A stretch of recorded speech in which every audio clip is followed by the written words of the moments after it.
Ekaleo. Good evening, everyone. Good evening, good evening, good evening, everyone. This our gilly, no be small thing, no. I didn't know how to tie it, so I just tie it anyhow. Ṣé àlàáfíà ni? Ṣé àlàáfíà la bá yín o? Good evening, everyone. Good evening. Ẹ jọ̀ọ́ ẹ jẹ́ ká mọ̀ tẹ́ bá ń gbọ́ wa o. Good evening, good evening. Ekaleo, I'm greeting you according to your time zone. I am greeting you according to your time zone. Good evening, everyone. Ekaleo. And I mean, good evening from my side. Àwọn èèyàn hàn ní àpòrọ́ mọ́ Sunday Igboho ni. Wàhálà lẹ kóra yín sí. Kò yé yín, ẹ jẹ́ kí Sunday Igboho wá defend ààrẹ. Èmi ò kí ń parọ́ mọ́yàn. Kò yé yín. Ẹ jẹ́ kí Sunday Igboho wá defend ààrẹ. Èmi ò dẹ̀ ní interest láti gbé any evidence fún any nuisance. Kò yé yín. Tí ẹ̀yin bá believe pé Sunday Igboho lọ lọ́hùn yín, wàhálà tí yín nìyẹn. Kò yé yín. Nǹkan tá ń bá yín sọ ni pé ẹ yé ṣàbòsí. You see the kind of first Yoruba nation that you people operated kò lè happen mọ́. Kò yé yín. Irú Yoruba nation ní jìbìtì tẹ́yin gbé jáde tí ẹ fi fún àwọn Igbo láyè tán fi wá bà gbogbo nǹkan jẹ́ ní Èkó yẹn. Irú Yoruba nation yẹn kò lè ever happen mọ́. It will not happen again. Ẹ dẹ̀ mo rí gbogbo iṣẹ́ ọwọ́ yín o. Mo rí iṣẹ́ ọwọ́ yín. I see what you did on my page. Mo rí iṣẹ́ ọwọ́ yín. But either you like it or not, you must hear the truth. Either you like it or not, you will hear the truth. Kò yé yín? Mo ń bọ̀. So, every time customer yẹn pé a máa ṣe part 2 case tí a bẹ̀rẹ̀ lánàá.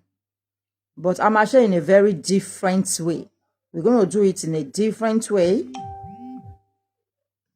What is that? Ẹ jọ̀ọ́ ẹ jẹ́ ká mọ̀ bóyá ẹ ń gbọ́ wa. I don't know what is here. Ẹ jẹ́ ká mọ̀ bóyá ẹ ń gbọ́ wa. Please let me know if you can hear me. Because something is not all right here. Ẹ jẹ́ ká mọ̀ tẹ́ bá ń gbọ́ wa. You, these Yoruba nation people, now wicked well. What is all this that you are doing? What is all these things that you are doing? You think that will stop me from doing whatever I want to do? You think it's going to stop me? No, it won't stop me. It won't stop me. Whatever you do, it will not stop me because mo rí pé no rí phone eléyìí ṣe ti rí. Mi ò tiẹ̀ lè rí bí tí mo lè type sí ńbẹ̀ ni. These guys, mi ò rí bí tí mo lè type sí ńbẹ̀. Ẹ fi pé maybe I don't know what you're thinking you are doing. Ẹ jọ̀ọ́ ẹ jẹ́ ká mọ̀ bóyá ẹ ń gbọ́ mi. So that if I'm not able to if you can't hear me on this page, I will go on another page. Ẹ jẹ́ ká mọ̀ bóyá ẹ ń gbọ́ wa. A dẹ̀ kí ẹ̀yin tẹ́ wà ní YouTube. Yoruba ni me, I can see you, but can you hear me, please? Let me know if you can hear me. Let me know if you guys can hear me. I'm not seeing what anybody is writing. I'm not seeing what people are writing.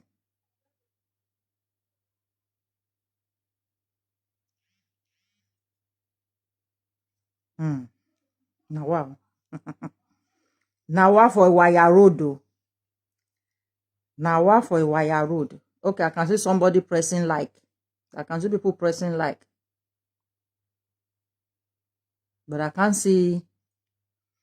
I can see myself with another phone. That is, mo rí pé mo log in with this my phone now.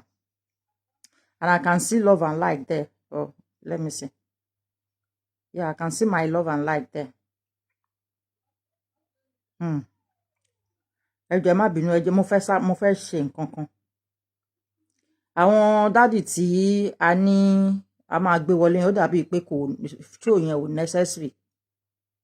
Àti gbé wọn wọlé because gbogbo nǹkan tí wọ́n lè fẹ́ sọ náà ni mo ti sọ lánàá. Kò yé yín. So kò necessary kí ká gbé wọn wọlé, but ẹ jọ̀ọ́ sà tẹ́ bá ń gbọ́ wa. Tí ẹ bá ń gbọ́ wa, ẹ lè tẹ́ bá lè fẹ́ ṣì tá sí ọ̀rọ̀ yẹn, ẹ lè pè wọlé. If not, to just number. Ẹ jọ̀ọ́ ẹ má bínú. Okay, now I can see Mr. Kolade Stephen. Okay, you can hear me. All right. Okay. So, lẹ́yìn ìgbà tí a ṣe show yẹn ní àná, ẹ rí pé me and you today, Mr. Pius. Okay, no me and you today. Ẹ rí pé Sunday Igboho jáde ní ọ̀sán yìí tí mo rí. Tí ó dẹ̀ declare ara ẹ̀ pé Christian òun pé òun ò kí ń ṣoníṣẹ̀ṣe Christian ni. Ti Christian lòun. And that I don't know why I'm not able to go in on this one. I can't even write. Ó ṣá sọ̀rọ̀ yẹn ṣá, ó dẹ̀ tẹ́ bá ẹni tó bá understand nǹkan tí wọ́n ṣe bẹ̀ yẹn, ẹ rí wípé guilty conscience, and they are trying to calm me in a way. Because ẹ gbọ́ pé lady tó bá ṣe show ń sọ pé kó acknowledge ọba kan tó ga. Ọba tó ga tó fẹ́ acknowledge yẹn is Olúgbò. Do you understand? But òun ṣe mọ̀, ó rí Sunday Igboho rí pé mo ká òun dáadáa, ó rí pé mo mú òun níbi tí kò dáa, ó rí pé mo mú so kò ó ṣàṣe nǹkan yẹn yàmàyàmà, but that is not the point. But ẹ rí nǹkan tí wọ́n tún fẹ́ máa ṣe ń sìn ni pé wọ́n accuse Aare Onakakanfo that Aare Onakakanfo sọ pé Sunday Igboho ló pa kí lorúkọ bàbá mínísítà yìí o. Wọ́n accuse Aare Onakakanfo pé, but tẹ́ bá lọ gbọ́ nǹkan tí Aare Onakakanfo sọ, excuse me, Aare Onakakanfo accuse pé Sunday Igboho ló pa bàbá yẹn. Nǹkan tí Aare Onakakanfo sọ ni wípé wọ́n ní to my nǹkan tẹ́mi gbọ́ létí mi lèmi sọ o, to my understanding yo, kò sọ pé ṣé bí wọ́n ló pa kíní, he was not certain with onípípa yẹn. Bàbá Bọ́lá Ìgè bẹ́ẹ̀ ni. I enter your life. Okay, if you enter my life, you go open your mouth, I go pull inside. You understand? When you enter my life, there is no problem with that. Just open your mouth and I pull inside. Do you understand? So, Aare Onakakanfo sọ pé Sunday Igboho ìwọ ló pa kíní. Ó ní nǹkan tá gbọ́ ni. Kò yé yín? Aare Onakakanfo dẹ̀ máa ń gbọ́ information. Wọ́n ń gbọ́ information dáadáa. So the other guy tí wọ́n ń pè ní Frayo tí wọ́n mú, ó possible pé ìyẹn ti sọ̀rọ̀, but pé kò sí evidence. Mr. Oyedoke káàbọ̀, Yorùbá ni mí, welcome. So nǹkan tí wọ́n fẹ́ ṣe ń sìn nìyẹn. Kí ni reason tí wọ́n ṣe ń ṣe gbogbo nǹkan yẹn? Kí ni reason tí wọ́n ṣe dá ojúlé Aare Onakakanfo? We need to know that. Kí ni reason? No, I think the person is saying that he is part of your live program today. No, he's always bullying me. He is always bullying me. That guy. He's always bullying me. Only when I do show that, you know, some people will like me that I talk about Christians. Some people will like me that I talk about Muslims. Some people will like me that I talk about, you know, politics. You understand?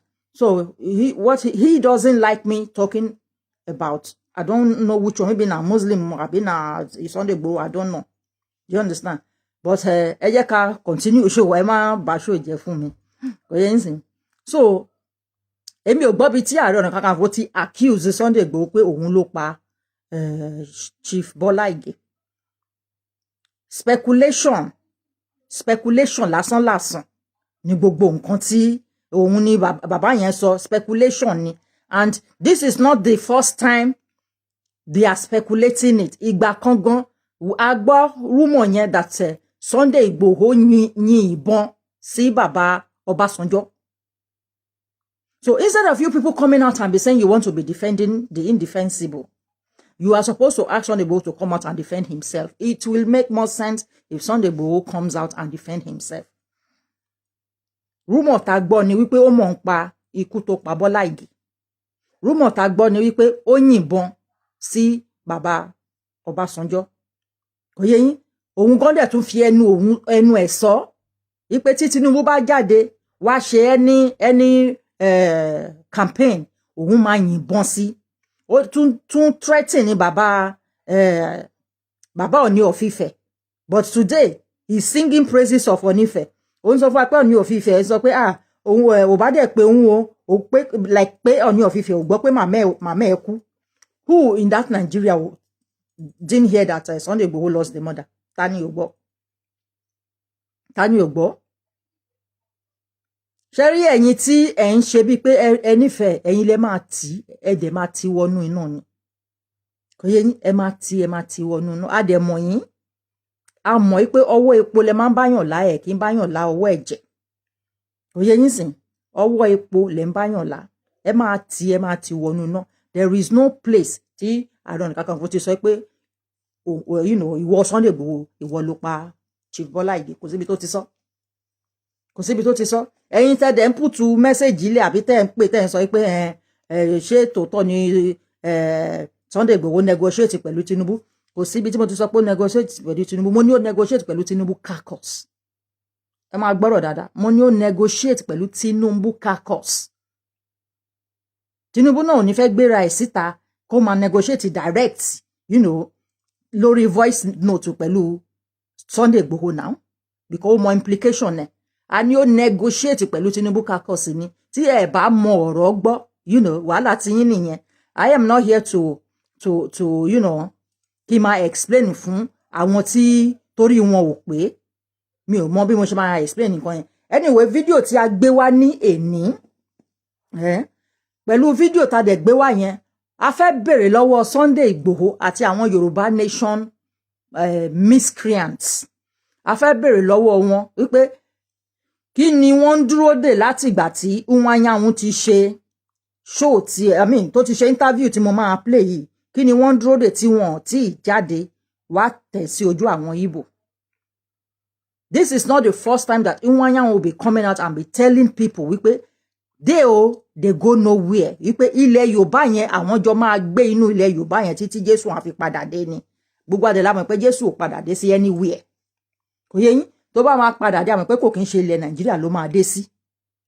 So àtìgbà tí ẹ ti gbọ́ tí Iwuanyanwu ti make comment yẹn, tó ti give interview yẹn wípé àwọn ò ní kúrò nílẹ̀ Yorùbá, ẹ jọ̀ọ́ kí ló dé tí àti rí ẹni Yorùbá nation kẹ́ jáde kẹ́ wá sọ̀rọ̀. Kí ló dé tí àti rí Sunday Igboho tó nífẹ̀ẹ́ àwọn Yorùbá tó bẹ́ẹ̀ gẹ́, tó dẹ̀ gbọ́ nǹkan tí Iwuanyanwu sọ tí kò dẹ̀ lè jáde kó wá challenge Iwuanyanwu.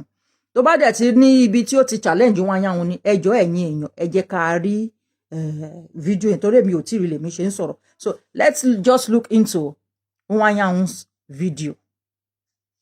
Number I think it's this one. Ẹ má bínú. Video yẹn kò kí ń play but I don't know why. Okay, that is it.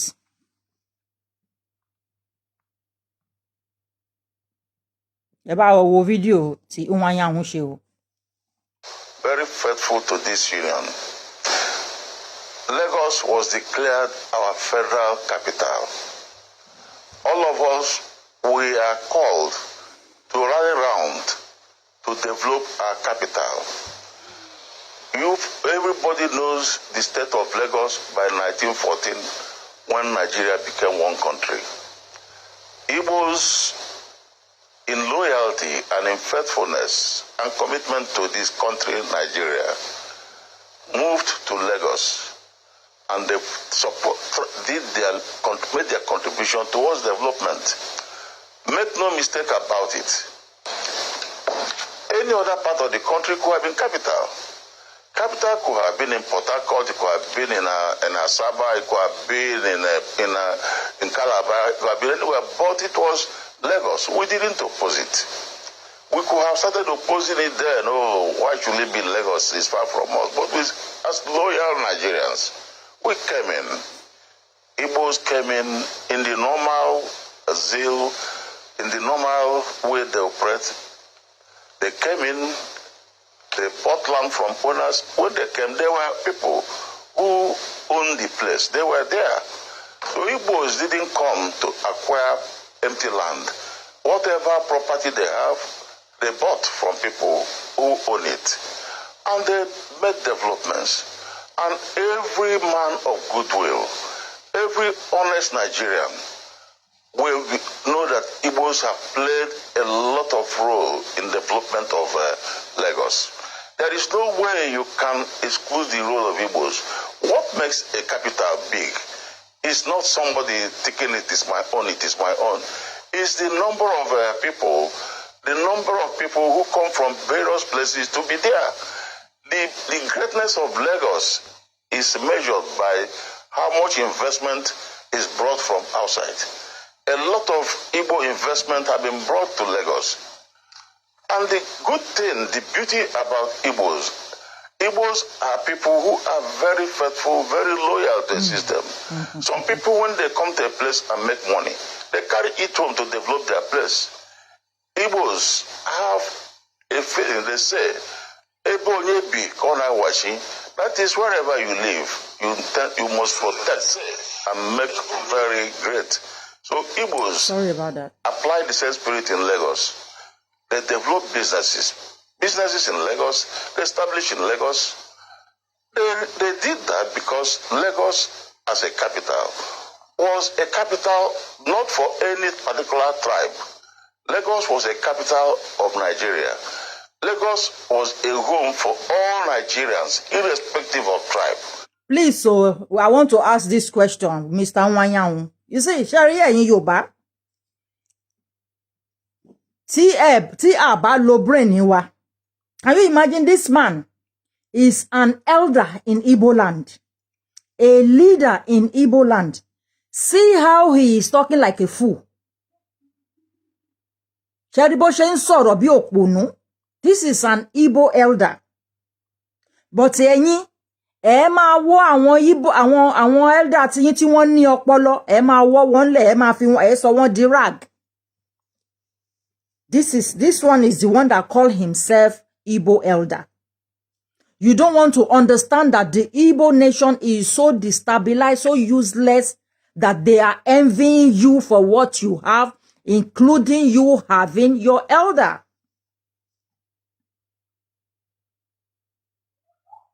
Are you understanding me?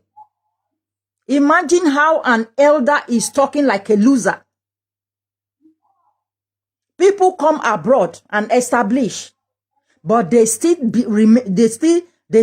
remember that they come one man more biton ti bonche wa more bonche filele. Koyeni, you should know that when you go to a place that is not yours, you should tread, carefully. You should know that home is the best. Do you understand? Even though what he's saying is just lie. He is now crying that they want to send them away. Also, ilẹ̀ Yoruba at the other parts of Nigeria. But where was this fool when Hausa people, when Igbo people were sending Fulani away? Where was he? Where was he? Tí a bá ń sọ fún yín pé àwọn Igbo ni wọ́n pa yín, àwọn Igbo ni wọ́n disguise bí Fulani tí wọ́n pa yín. Tí a bá ń sọ fún yín pé àwọn Igbo ni wọ́n kó àwọn Fulani Niger wọlé láti wá máa pa yín, ẹ sọ pé maybe orí tiwa ò pé. Why would this man come out and be telling us wípé àwọn ò ní kúrò l'Ékòó? Is Lagos State the first Because he's lying to people now, no, that since 1914, Lagos State, they made Lagos State the federal capital of Nigeria. Lagos State was never the federal capital of Nigeria in 1914 or since 1914. That is not true. Calabar was first. Calabar was before Lagos, the federal capital of Nigeria. Lokoja was federal capital of Nigeria. So why did they leave Calabar? And at present, as we speak, Lagos State is no more. Dori acknowledge interview here. Lagos State is no more the federal capital of Nigeria. It is now Abuja. It is now Abuja. This is the kind of leaders. This is the kind of elder. This is the kind of idiots they have in the southeast. Ṣé mọ̀ pé ńgbà tí Iwuanyanwu kọ́kọ́ jáde ńgbà yẹn tó wá sọ̀rọ̀ tí Ìjẹ̀lẹ̀ jáde tó lọ ṣe interview, was it on TVC or ibi tó ti ṣe interview yẹn? I told you, money, they are just cajoling us. All those interviews that they are making, they are cajoling us. I told you that every Igbo man is working together. I told you that every Igbo man is an IPOB. Every Igbo man is an IPOB. Some people wrote it on my platform yesterday that it is not only Sunday Igboho that is working with Igbo, that Aare Onakakanfo is working with Igbo. I remember when Aare was on the set, because somebody come and say, yes, when he was dealing with the Igbo, because the only problem we have in that Nigeria, the only problem we have in Yorubaland is the Igbo. I know that. So, Moti rí Aare rí tí wọ́n ṣe interview pẹ̀lú Nnamdi Kanu, tí wọ́n dẹ̀ bèrè lọ́wọ́ Nnamdi Kanu wípé state wo Igbo àti Igbo ní Biafra tó ń sọ. Bí Nnamdi Kanu ṣe bẹ̀rẹ̀ sí sọ pé 13 state àbí nǹkan kan àwọn state tó jẹ́ tí wọ́n tó ń pe orúkọ wọn, I saw that Aare left that meeting. That means to say Aare is not in support on, of the madness they are doing. Kò yé yín, àwọn Igbo ni wọ́n fẹ́ gbalẹ̀ Yorùbá mọ́ yín lọ́wọ́. Ẹ yé máa lo, this Yoruba nation tá mọ̀ pé àwọn Igbo àwọn bí Iwuanyanwu ni wọ́n sponsor gbogbo Yoruba nation tẹ́ ń pariwo yẹn. Because Yoruba nation is not lost. Yoruba nation is not missing. Yoruba nation is there.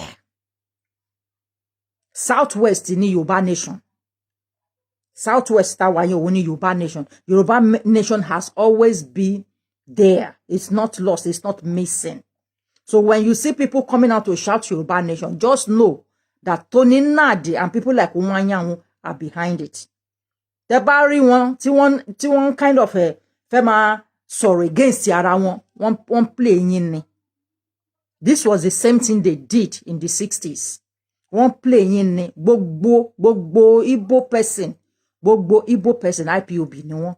Gbogbo Igbo person wish pé kó jẹ́ pé ilẹ̀ Yorùbá yẹn tí wọ́n ní. So we need to think instead. Àná mo ń sọ fún yín pé ìgbà tí Nnamdi Kanu ìgbà tí wèrè yẹn wo ara Nnamdi Kanu títí ó sọ ó need to bring down Yoruba nation, to bring down a race, that you must bring down their leaders, their kings, their spiritual leaders, and their media. Kò yé yín, mo dẹ̀ sọ fún yín pé Aare Onakakanfo nínú nǹkan tí Nnamdi Kanu fẹ́ mú balẹ̀ yìí ó wà nínú mẹ́ta. Spiritual leader Aare Onakakanfo.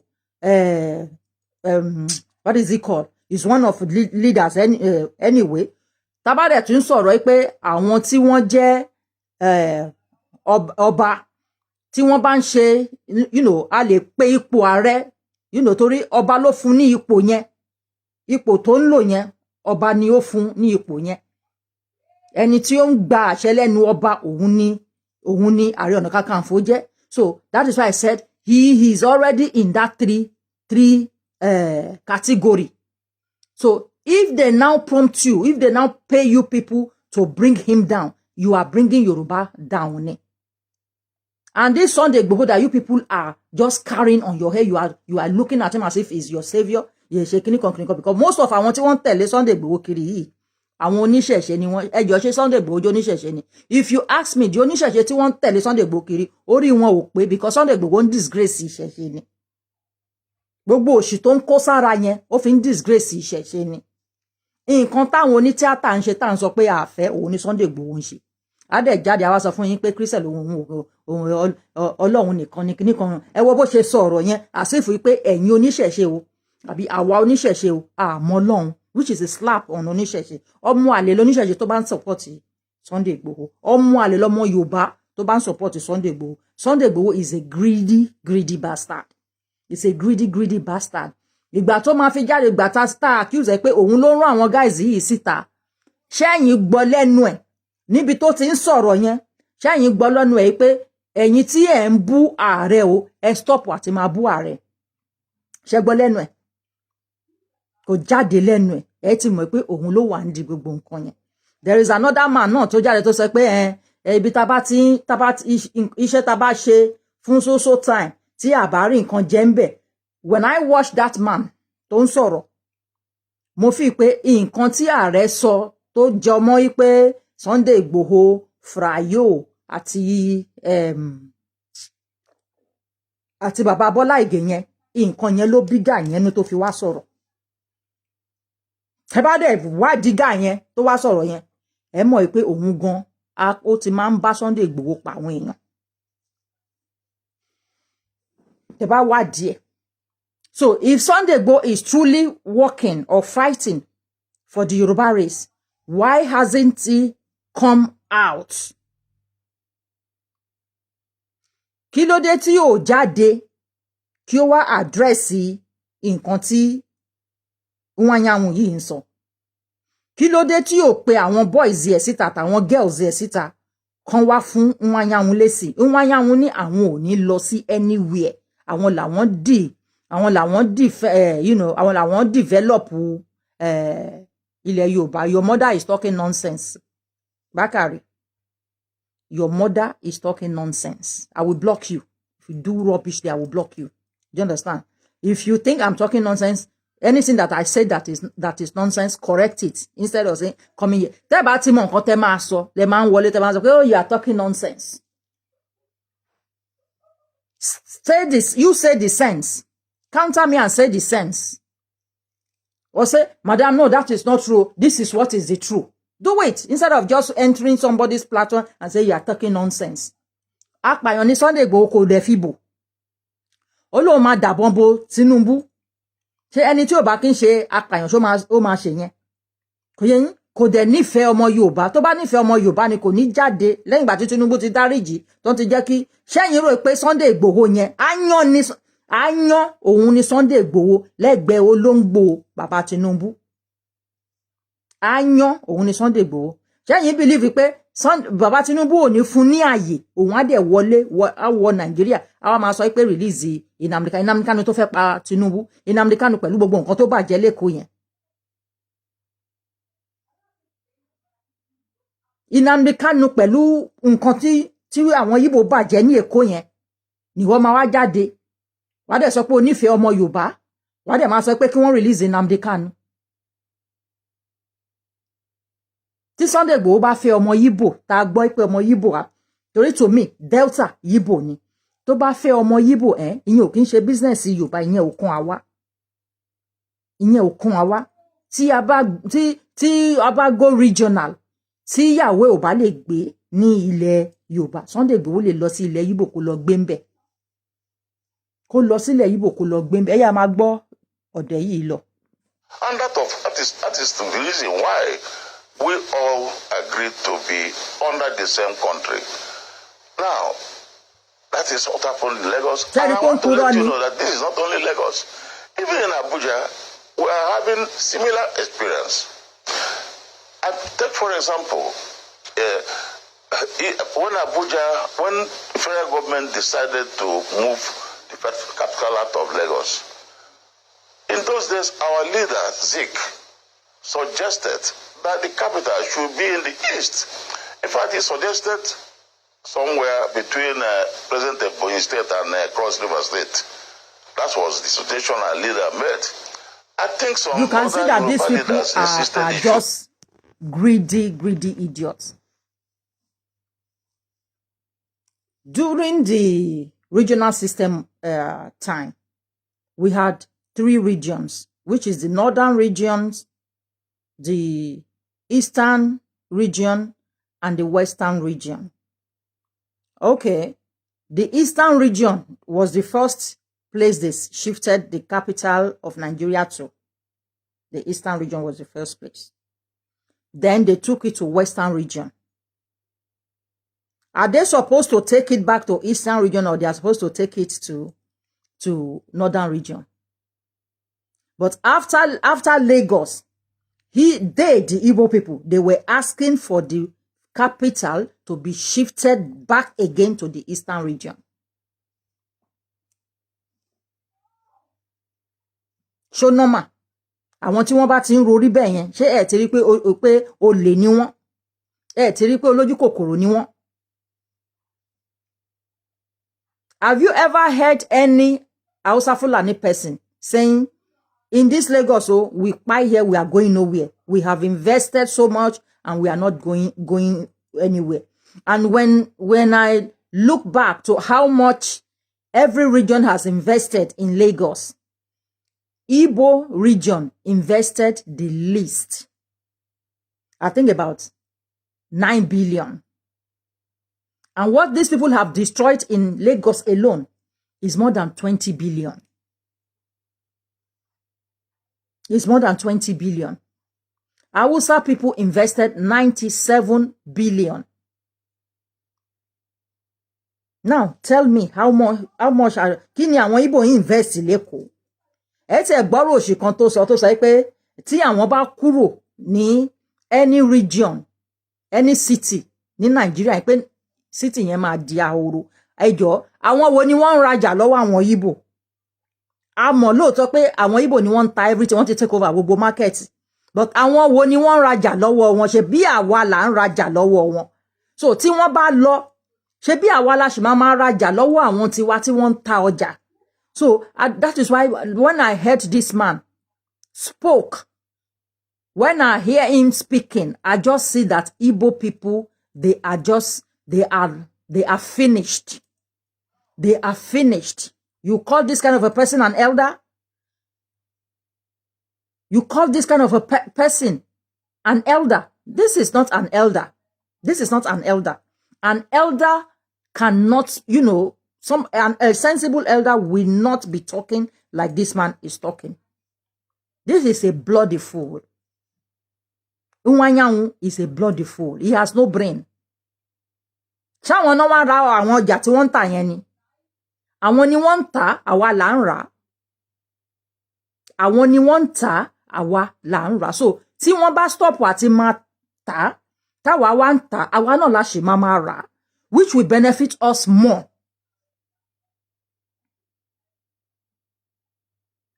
Which will benefit us the more.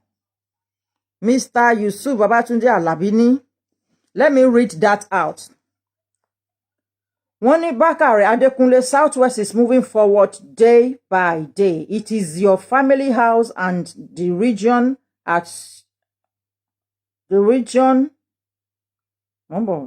it is your family house and the region all you Oloriburuku Omoale come from that is not moving forward. All you Omoale people will be chased out of Yorubaland. So the guy in Igbo. So you are using Yoruba name the same way you are using Fulani name to come and buy people, and everybody is thinking Fulanis are the one buying us. We know that Igbo people, I know that Igbo people are the one buying us. I know that they also work together with some of our Yoruba boys. Most of these Kogi boys, most of these guys claiming that they are from Kogi, I'm telling you, they are all Igbo people that lived or lives in Kogi State. Or live, they lives in Imope. No. They are Igbo people that live in Kogi State. Àwọn ni wọ́n wá láti Kogi tó wọ́n pa wá. Oye yín, àwọn ni one fake audio gan tí ẹ jáde tí máa yẹn sọ pé ó put ó fẹ́ brainwash èèyàn, ó circulate ẹ lórí WhatsApp like àwọn kidnap àwọn wọ́n gba bóyá 50 million ló ní wọ́n gbà wọ́n ṣe kíní kan ó wá bẹ̀rẹ̀ sí fẹ́ máa gbàdúrà ó fẹ́ máa ṣe bí Christian ó fẹ́ fi religion kájòlù wa ó fẹ́ fi religion kájòlù ó ní ọ̀nà bí Ondo state yẹn kíní kan we know I am from Ondo state and I can tell you that many of our people are mixed with these useless Igbo people. Many of our people. Mo lè sọ pé maybe side the riverine yẹn nìkan ni wọ́n pọ̀ sí. But gbogbo inú Ondo state yẹn, gbogbo inú mainland Ondo state yẹn, Igbo ti fẹ́ gba gbogbo ẹ̀ tán. Ara wọn ni my cousin, I had to block my cousin because he was always angry at me. Ipe mo ń sọ̀rọ̀ Igbo. I have to, you know, Mame is from Akoko. I have to block him.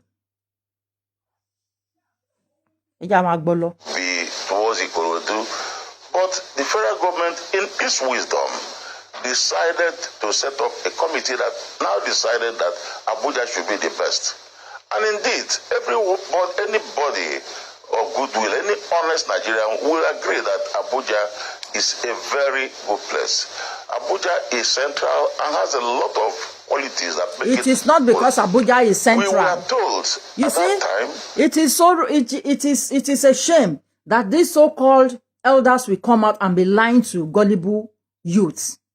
It is not because Abuja was the, you know, the best place I've been conquered. The capital was supposed to go to nowhere but north. East it is the capital. West it is the capital. Ibo lokun ko the capital. North lokun lo ye ko the capital. But when they come out and say and talk, these foolish people, they will be acting as if they are doing other region favor. No, you are not doing the northern people any favor. It is their turn to be the capital. It is simple mathematics. It is their turn to be capital. You are not doing them any favor. So if the capital left east, came to west, and you think it should go back to east? Any elder that is not able to say the truth and shame the devil is a foolish elder. I can see amongst all other reasons why the Igbo people are always jealous of the Yoruba people. These people don't have sensible elder. These people don't have elders that have brain. Iwuanyanwu is one of the foolishest person ever on this planet Earth. And for Igbo people to make him an elder, you can see that the Igbo race is finished. The Igbo race is finished. If you want to be a president now, who do you go to in Igbo land to go and collect blessing? Nobody. But we have elders in West that people will come to. They have elders in the North that people will go to. We go to for blessing. In Igbo land, nobody goes to Igbo land to go and meet anybody for blessing because they don't have nobody to give blessing. A land that is not blessed, a land that have no elders to bless people. You can see the reason they are running away from that land. But, you know, you people will go back. You will go back. So you didn't remember all this rubbish you are saying when you were asking for Biafra. Ṣé pé ẹ̀yin Yorùbá nation ṣé pé 419 ní Biafra. Ẹ dẹ̀ rántí pé ńgbà tẹ́ ń ṣe Yorùbá nation yín, ẹ sọ wípé if Igbo people about let us put to ọ̀rọ̀ that you people must go with the Igbo people. That Igbo people cannot go alone. And now Igbo people, and you want to go, Igbo people, they're telling you that they are not going anywhere, that they are better off in Nigeria. Begin to ask yourself then, kí ló fà tí gbogbo wọn ṣe wá, kí ló fà gbogbo pípa tí wọ́n pa, kí ló fà gbogbo nǹkan tí wọ́n bàjẹ́ nílẹ̀ Yorùbá. Kí ló fà Lekki tí wọ́n fi lọ organize Lekki to gate, kí ló fà gbogbo nǹkan yẹn. Kí ló fà tán fi pa Mohbad. Everything is to destabilize Yorubaland. I see one of their IPOB leader tó command àwọn ọmọlẹ́yìn ẹ̀ wípé kí ló ń ṣe wọ́n tí ọba Èkó máa jáde wá sọ̀rọ̀ tí àti lè rí any of them tán lè tí wọ́n lè mú ọba Èkó kí wọ́n pa. That was what the guy was saying. He was telling his boys that they should get Lagos State ọba Rilwan Akiolu wípé kí wọ́n pa kán jù sódò. And this foolish Iwuanyanwu will be coming out and be talking nonsense. You want to be playing on our intelligence, playing emotional, giving us emotional blackmail.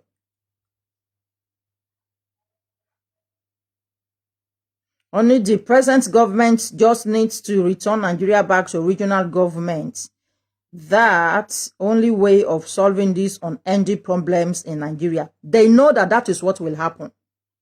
Hausa people say they don't want to live in the same country with the Igbos. And we Yoruba, we don't want to live in the same, region. In the same, we could live in the same country with them, but we don't want to live in the same. We don't want them polluting our region. We want to go back to that system of government that Aguiyi Ironsi, Nnamdi Azikiwe, Ojukwu and co. destroyed. That is what we want. We don't want to live in the same country with them. And that is the reason instead of doing all this rubbish that people are trying to bring their elders down, especially the OPC founder, OPU founder, instead of this useless Yoruba nation people with his Igboho, trying to bring their elder down, they need to stop that nonsense. They should not play the same game they play with Tony Nad. You understand? They were trying to convince me that Aare Onakakanfo is working for the Igbo, and I said I have not seen it. That voice note was about 3 years ago. You understand? And for you people to bring that voice note out, to me, you are the mischievous ones. You are the mischievous one. Tó bá yẹ pé wọ́n ṣẹ̀ṣẹ̀ ṣe update on Yinka grandson. What do you mean? What do you mean? Yinka grandson has not called me. I just congratulated him based on the news that I heard. Okay. So instead of you trying to bring down your own leaders, especially a leader that's got boys, that's got soldiers, instead of you to do that,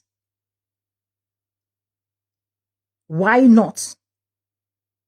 At least kakoko le eleyoro lona ke wa fabo sadiye tó bá pé tòótọ́ ni wọ́n ṣe gbogbo. Why not put your eye down and be patient and see if he's doing it?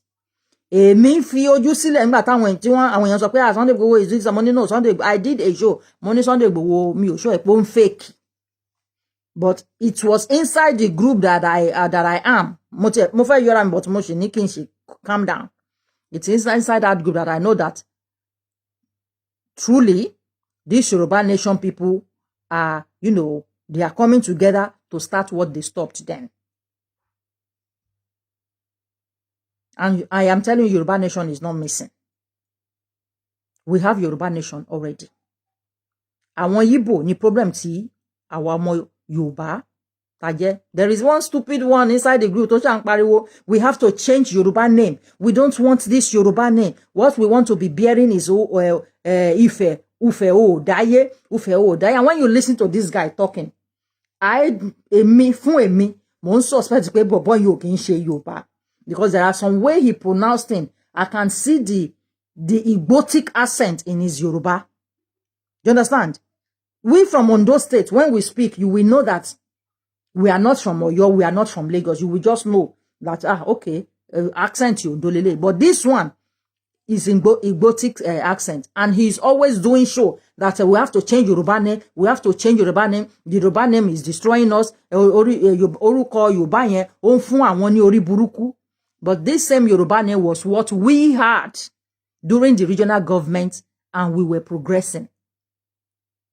we were bearing Yoruba name when we became the first in Africa to have television station and radio station.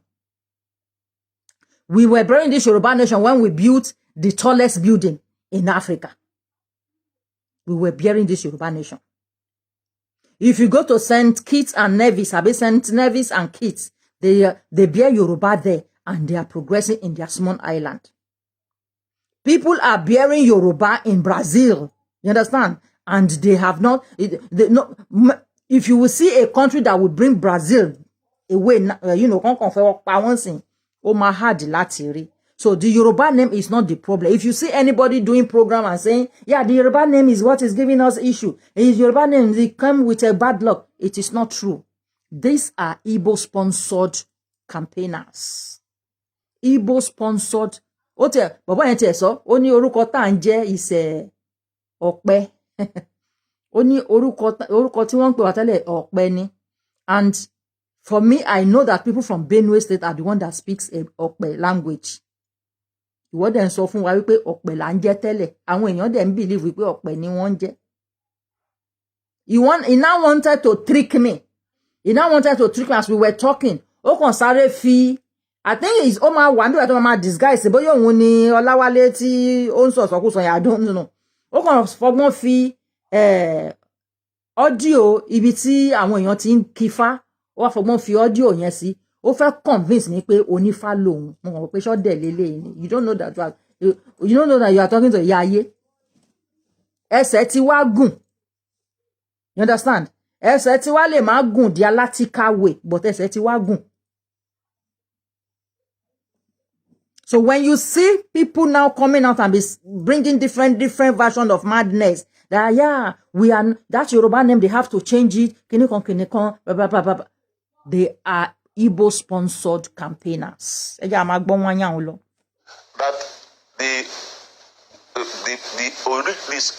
very few indigenous who were there will be resettled. And we were told they were resettled with taxpayers' money. We were told that the Abuja, which is going to be it is not true. Capital. We have seen different protests that the indigenous people in Abuja said that they were promised to be resettled, but they were never resettled. Iwuanyanwu is a liar. Iwuanyanwu is a liar. You can see him stuttering. You can see him stuttering. He is thinking of the lie to tell. That is the meaning.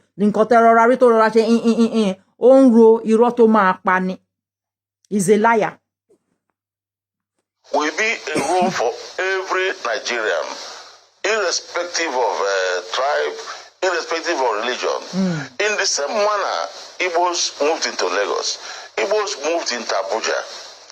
Igbos, I want you to imagine what Abuja was some years back when it started. Abuja, and see what it is today. Yes, federal government have made a lot of investment, but federal government cannot develop a capital without individual input. I think anybody of goodwill will know that Igbos have played a lot of part in making Abuja what it is today. What is worrying us as Igbos is that instead of Nigeria to appreciate us, instead of Nigeria to acknowledge this capacity of Igbos, they are making haste statements, some of them saying that, calling us all sorts of names. And that is very embarrassing to us, embarrassing even to our younger ones, to our children. Igbos have played a part since 1914 in building this country. There is no area of human endeavor. Is it education? Is it sports? Is it industry? Is it commerce? Where Igbos have lagged behind, Igbos have shown that they are patriotic Nigerians. Igbos have not taken the money they get from Abuja to go and invest in Igbo land. They still invest the money there. But people are telling us now, why don't you go and invest in your place? But that is not the spirit of an Igbo man as an investor. So I think really that this is a fundamental issue. We want Nigerians to help us to stop people who are making hate speeches. The hate speeches create problem, and it could lead to pogrom. The younger ones today, you see that he's scaring I us. read one He's by somebody who says he's threatening. for He's something. I read threatening somebody people. the other day. There was He's no actually doubting threatening he didn't people. talk about Igbos. He called us all sorts of names. He said every trouble in Yorubaland is caused by Igbos. You know, when an Igbo child, area of woman endeavor, is it education? Is it sports? Is it industry? Is it commerce? Where Igbos have lagged behind, Igbos have shown that they are patriotic Nigerians. Igbos have not taken the money they get from Abuja to go and invest in Igbo land. They still invest the money there. But people are telling us now, why don't you go and invest in your place? But that is not the spirit of an Igbo man as an investor. So I think really that this is a fundamental issue. We want Nigerians to help us to stop people who are making hate speeches. The hate speeches create problem, and it could lead to pogrom. The younger ones today, our children are getting worried. I read one by somebody who says he's for something. I read somebody the other day. There was no doubting he didn't talk about Igbos. He called us all sorts of names. He said every trouble in Yorubaland is caused by Igbos. You know, when an Igbo child in secondary school read this, they get frightened, they get worried. We Igbos take notice that we have not. Igbos are not going to allow anybody, any Igbo man, to do the same to other tribes. If they do it, all of us will come out to say. You see that Iwuanyanwu is nothing but an idiot. Iwuanyanwu is nothing but an idiot. Níbo ni Iwuanyanwu wà ńgbà tí àwọn Igbo tí wọ́n pa àwọn Hausa lọ́dọ̀ wọn. Where was Iwuanyanwu when the Igbo people were buying the Hausa people? They even buy one Hausa Fulani woman, a pregnant woman with 3 children. They buy her while she was stood at the bus stop. Where was Iwuanyanwu? You see, all these Igbo people, they can cry us a river. Me, I trust the northern people. They know that Igbo cop don't fool. Like about Mr. Isaac. They know, say, Igbo cop don't fool. Igbo cop don't fool. They know. So, Iwuanyanwu can shout and scream till tomorrow. Nobody is going to listen to them. Do you understand? And what I am even suspecting now, is that Igbo people are beginning to bring in their family. Equatorial Guinea. It's like they are bringing those ones down to Nigeria now. I'm suspecting that Igbo people have gone to Papua New Guinea, Equatorial Guinea, to bring some of their people that are there down to Nigeria. I'm suspecting them. I'm suspecting one. Where was Iwuanyanwu when Igbo people were sending all foreigners away? Where was Iwuanyanwu when they brought out a Yoruba man and asked the Yoruba man that they asked him, where are you from? He said he's a Yoruba man. They said, you are Tinubu's brother. We are going to buy you so that we send message to Tinubu. Where was Iwuanyanwu? Where was Iwuanyanwu when that was going on? So you Igbo can cry us a river. Nobody go get time for now. That regional government, that restructuring, we will get it. And if you don't want the country to be restructured, we will even prefer to leave that country. If the Northerners accept your cry, this is your fake cry, if the Northerners accept them, you Yoruba people will leave that Nigeria. We are tired of you people. You are saying that you people develop Lagos, you people develop here, you people came to Lagos, to Yorubaland with bathroom slippers and nylon, black nylon that you put under your armpits. Your slippers that you even came with, you use pin to hold it for down. So you did not come to invest. Investors don't come like that. Do you understand? All these Igbo people that you are saying they came to invest, The first time they came into Yorubaland, which bank did they bank? Which bank did they transfer their money to? Because that is what investors do. You are not investors. Àwọn Igbo kì í ṣe investors ó lè ní wọ́n, parasite ni wọ́n. Parasite làwọn Igbo wọn kì í ṣe investors. You did not develop any Lagos. You did not develop anywhere in Nigeria. Nigeria developed you. Yorubaland developed you. You didn't develop anything. To stop them. So we are appealing to the federal government. We are appealing to the other tribes to tell their people to stop all these hate speeches against Igbos. It affects our children, it affects our people, and we get. Let it affect your children and affect our people. And your people. Let it affect your children and your people. We don't care. You don't care. Let it affect these monkeys you call your children. We don't care.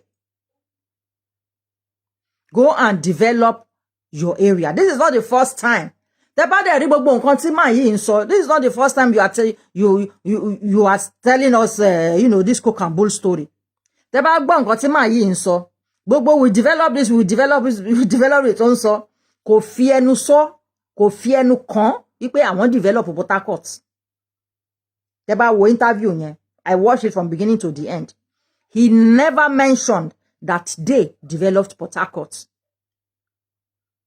Because he knows that tóun bá fi ẹnu kàn ìyẹn, wípé àwọn làwọn develop Port Harcourt, ó mọ̀ pé máa jẹ yan wọn ṣu. And the Abuja that he's saying, ẹ rí pé ó kàn fi ẹnu kàn Abuja yẹn díẹ̀ ni, kò fi ẹnu kàn Abuja like that. Èkó yẹn ṣá òun ni wọ́n fẹ́ gbà. So ṣé ẹ̀yin Yorùbá nation ṣé ẹ gbọ́ nǹkan tí màá yìí sọ ni? Kí ló dé tẹ́ ṣe ṣòlè lórí? Kí ló dé tẹ́ bẹ̀rẹ̀ sí ní pariwo àwọn Igbo? Ní kẹ́ má pariwo Fúlàní. But kí ló dé tí àyà yín ṣe ń já láti pé ariwo Igbo? The reason can only be that the Igbo people are the ones sponsoring you. And you are the ones working for, with Sunday Igboho for the Igbos. Tó bá yẹ pé ààrẹ náà ń fight, òun náà ó ń ṣiṣẹ́ fún àwọn Igbo ni, ní máa bú ààrẹ. For you to be insulting ààrẹ, it says that ààrẹ is not working for the Igbo anymore. Maybe before he did. You understand? Maybe before he did, but we are talking about now. Now is what we are talking about. It was Sunday Igboho that came out and said they should release Nnamdi Kanu. It's Sunday Igboho that came out and said it. Because you want to start this Yoruba nation something. Igbo people have paid Sunday Igboho to come and bring out a new Yoruba nation. So if you people really love Yoruba, and that's your Yoruba nation that say you are looking for, that we don't know where it is. Come out and talk about this. Begin to talk to the Igbos. Hausa people are not saying they will not leave. Àwọn Hausa ò sọ pé àwọn ò ní lọ. Nǹkan táwọn Hausa ń sọ ni wípé tí ẹ bá ti ní kí àwa máa lọ kò sí problem, but àwọn tí yín náà tán wà lọ́dọ̀ àwọn wọ́n gbọ́dọ̀ kúrò lọ́dọ̀ wọn. And when the Hausa people said this, the Yoruba nation people started to shout that look at what they are telling us, that our Yoruba people should leave. Why must we leave? How can you ask them to leave your region and you don't want to leave their region? Who does that? Ẹ ti rí pé àwọn Igbo ni wọ́n gbéṣẹ́ fún yín kẹ́ ṣe. Most of ẹ̀yin tẹ́ dẹ̀ wà ní Yoruba nation, tẹ́ ẹ gbójú síta. Most of you are Igbo people. Most of you are Delta people. Ó lè lẹ́yìn tẹ́ ń pariwo Yoruba nation yẹn, gbogbo yín pátápátá ó lè ní yín. Ẹ wá Yoruba nation kankan. Tẹ́ bá wá Yoruba nation ni. You see, I even saw one video now that I will show. Ọmọ Yorùbá, all these guys bí ẹni tó ti ya wèrè ó lọ ń kidnap àwọn èèyàn. Àwọn Yorùbá nation wọ́n máa rí yẹn wọn ní sọ̀rọ̀ sí. Gbogbo àwọn tí wọ́n ṣiṣẹ́ fún Igboho nìyẹn. Àwọn tí wọ́n ṣiṣẹ́ fún Igboho nìyẹn. You come and be talking rubbish that I should bring evidence where Igboho was negotiating. That is not the point. The point is Igboho not negotiating for money? Is Igboho not negotiating for money? Give us a reason why Igboho is fighting Aare Onakakanfo. Come and give us the reason. Which reason? Which reason? Ìgbà tó jáde the first time tó ń ruga kiri gbogbo bush. Ṣó gbà ṣe Ààrẹ Ọ̀nà Kakanfò ló fún láṣẹ ni. Ṣèbó jáde on his own ni. Kí ló dé tí ò lè jáde on his own now? Tó wá ń pariwo òṣì. Kí ló dé tí ò lè jáde on his own? Country. And of course, you know, because of this now, it has extended. It's not even stopping in his speech. We are denied of positions. I mean, Igbos know that we are denied of positions. Now, specifically to demolitions in Lagos. I have come into it. I discovered that, you see, Igbos are not people who come to any place. Igbos obey the laws of the land. Chief Iwuanyanwu, if I can Igbos comment obey here. in Lagos, for example. Chief Iwuanyanwu, just Yes. because we have, we've moved on to, we're now talking about these demolitions. As you answer, please, there have been claims of possessing legally issued deeds and documents by those affected by these demolitions. I would like to know what your perspective is on the discrepancy between these claims and the actions of Lagos state authorities that say that they actually don't have these deeds. And given the accusations of hostility and what some would call witch hunting surrounding these demolitions, I would like to know what steps you believe should be taken to continue to ensure justice and fairness for those that have already been affected.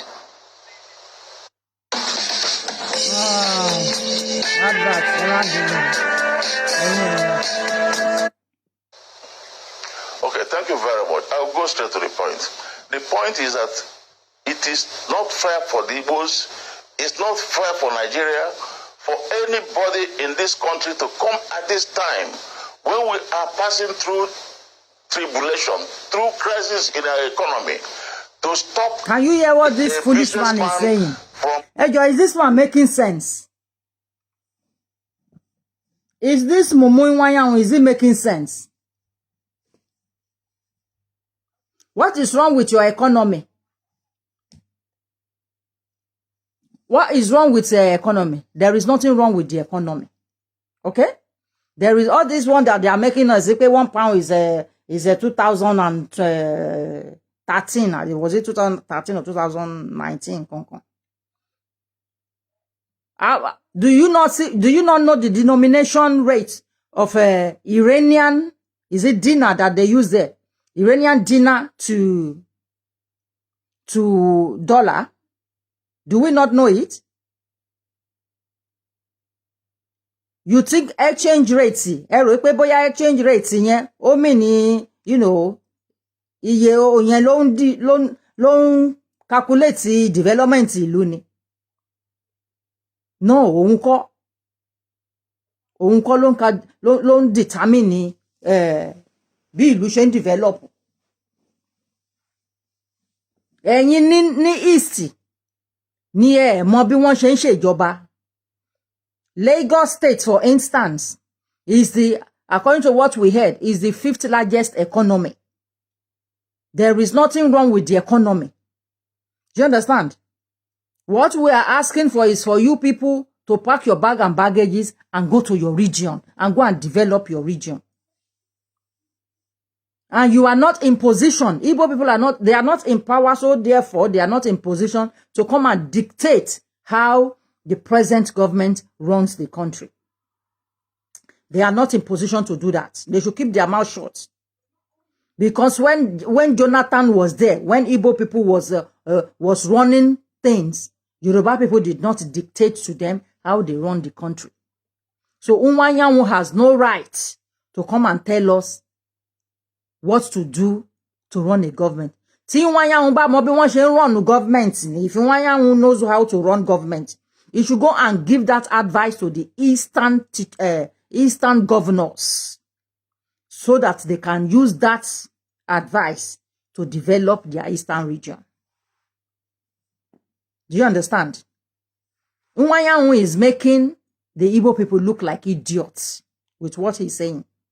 It's making them look... Why are they afraid to go back to their region? I don't get it. Even though I know why. But I don't get why he would think that we care. We don't care. We don't care. You are sending away other tribe from your region.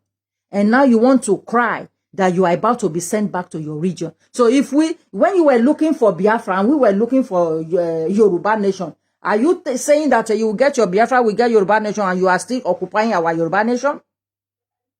Ti rí pé àwọn Igbo ni wọ́n sponsor Yoruba nation. For Iwuanyanwu to be this scared, ti mọ̀ wípé àwọn ni wọ́n sponsor Yoruba nation. Yoruba jí ẹ má sùn. Sunday go tẹ́yìn rí bí èèyàn gidi kó ń fight fún Yoruba nation. Irọ́ ni ó lè ní Sunday Igboho. Ó lè òun ni Sunday Igboho fight fún Yoruba nation. Kò fight fún Yoruba nation. Means of livelihood. So I think that every government, not just Lagos State, any government in the 33 states and Abuja should know that this nation Nigeria is passing through crisis. Any act that will mean stopping somebody's means of livelihood, stopping employment, creating crisis should be very seriously taken serious and then probably postponed. Now, in Lagos, we have discovered that most of the people bought this land many years ago from the natives. They float clothes there, they build houses there, and then they are living there. Now, later, the government want to acquire those places. There is nothing wrong with that. As far as we are concerned, government has got a right to acquire land. But government has a duty to make sure that once proper notice is given, not when you just give 5 days notice. A person who is living in a house, you say you should back away. Proper notice should be given. Estate valuers should go and value the development, and proper compensation should be paid. So we are demanding the following: one, that government should stop demolition because there is crisis in this country. They irritate me. Crisis in the economy, crisis on employment. We talk of all this kidnapping and all these problems. It's part of the problem is unemployment, economic system, and these things will make it worse. So that's one. Number two, government should not say they won't pay compensation because people, Igbos, all the ones I have seen, never took away the land forcefully from anybody. If they took away land forcefully, the person should come and tell the world. They bought it from the original owners. There is no land in this country that didn't have original owner. They bought it by original owners. Yes, the government has a right. We don't doubt that. If the government want to take that, they now will value it. They now will give them sufficient time. You see that this man will get brain. So you are telling us that the government has the right to take back land, which means when a government takes back a land, that land can only be that the land was acquired inappropriately. So how do you compensate somebody that bought a land or took a land or built a house inappropriately? How do you compensate the person? He is advising this to the Lagos state government.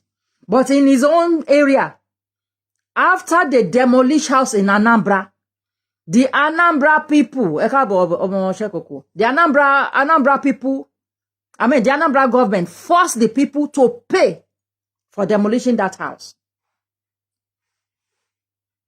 Again, so Yoruba, ní ilẹ̀ Igbo, ìgbà tí wọ́n demolish ilé, bí wọ́n ṣe demolish ilé ní Èkó ńsìn, àwọn tí wọ́n ò dẹ̀ kọ́lé, síbi tí ó wà, tí government fẹ́ kàn kọ́lé sí, tó yẹ ká kọ́mọ èèyàn kọ́lé sí, àwọn tó kọ́lé sí inappropriate land ni wọ́n demolish ilé wọn.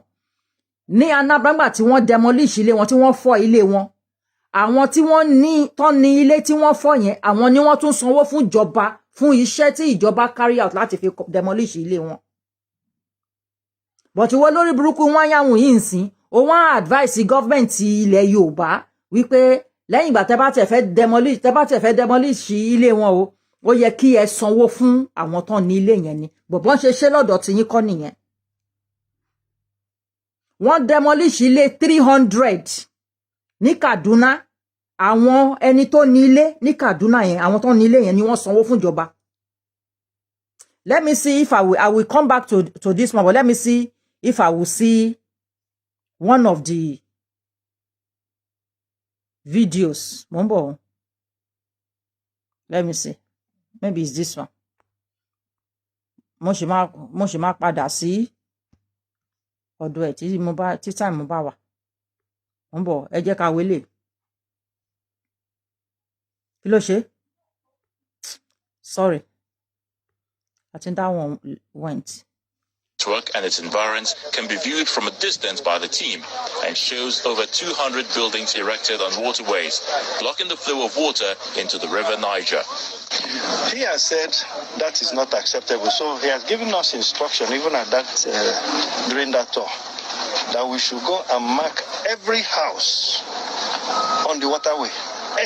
Without any exception, all the houses will be marked and give them notice to remove themselves. If they don't remove, he has told them that we will remove it, the government will remove it, and they will pay the cost of removal. It's uncountable. It's uncountable. I cannot really say precisely, but I would say more than 200. Because have blocked the drainages, have blocked up. Shatigo, more than 200 houses ni wọ́n demolish ní Anambra. Àbí one Igbo state ṣá. More than 200 ni wọ́n demolish. Èkó ni wọ́n ti máa ṣẹ́rí tí wọ́n sọ pé they gave them 5 days yẹn. Àti rí fídíò yẹn, they have given them about wọ́n ti fún wọn ní notice yẹn for more than 2-3 years. Táwọn people yẹn ò yield. Àwọn kan tún kọ́lé sórí canal. Kò yé omi dẹ̀ ń wọ ilé yẹn, tó bá ti wá wọ ilé yẹn nísàlẹ̀, àwọn á lọ máa sùn sókè. Ibi tí Ọlọ́run ti fẹ́ wá mú wọn, wọ́n tún wá pè house inspector wípé ìjọba ò dá sí bí omi ṣe ń gbé àwọn lọ. Meanwhile, ìjọba ti ń kọ lẹ́tà sí wọn pé ibi tí ẹ kọ́lé sí yẹn o kò kí ń ṣe the right place tó yẹ kẹ́ kọ́lé sí, ẹ kúrò ńbẹ̀. For more than 16 years ni wọ́n sọ pé ìjọba ti ń kọ lẹ́tà sí wọn, wọ́n kúrò. For 16 years tí èèyàn bá kọ́ ilé tó jẹ́ ilé gidi tó dẹ̀ pé ibi tó da nìyàn kọ́lé sẹ́jọ́, ṣé èèyàn ò tí ì rí owó tó fi kọ́ ilé yẹn ni?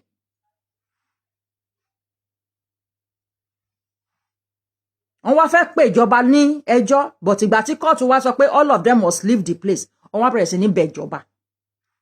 How can you leave your own region and come to other person's region and be blocking their lafia in our own region?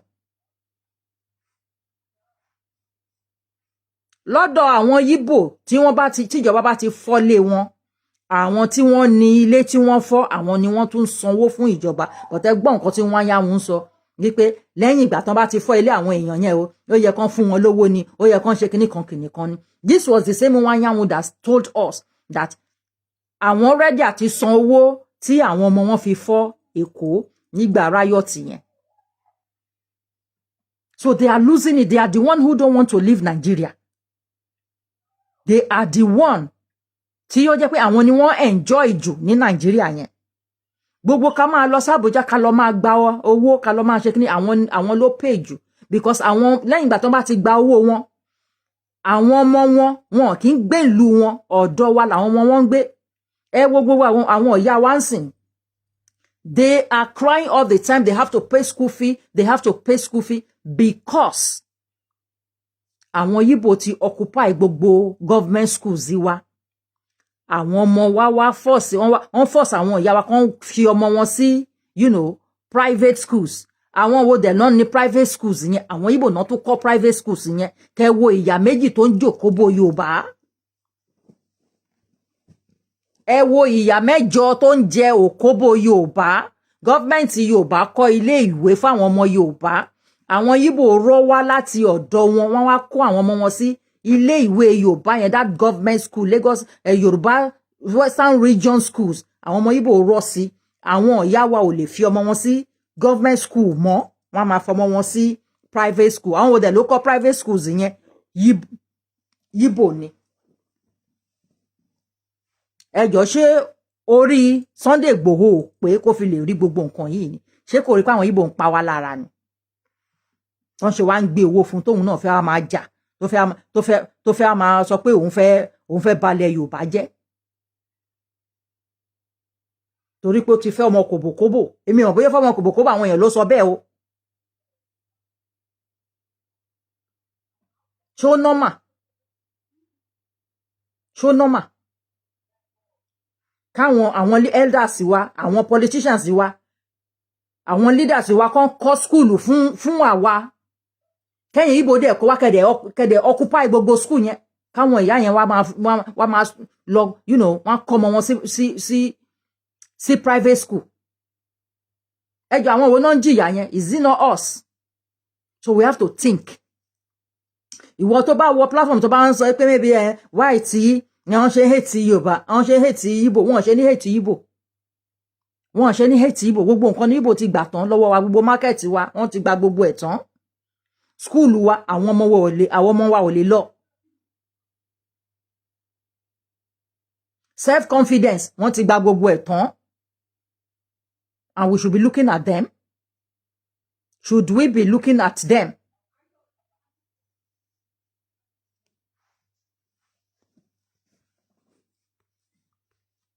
It's not only that place that they demolish house, oh, because àwọn ariwo tí èyí tó ń ṣe lẹ́kọ̀ọ́ làwọn máa pariwo tí ọ̀dọ̀ wọn ní pariwo. Ẹ wo èyí tó ń ṣe yìí. Ilẹ̀ Igbo nìyẹn náà o. Ilẹ̀ Igbo ni wọ́n ti ń wọlé yẹn o. Ilẹ̀ Igbo ni o.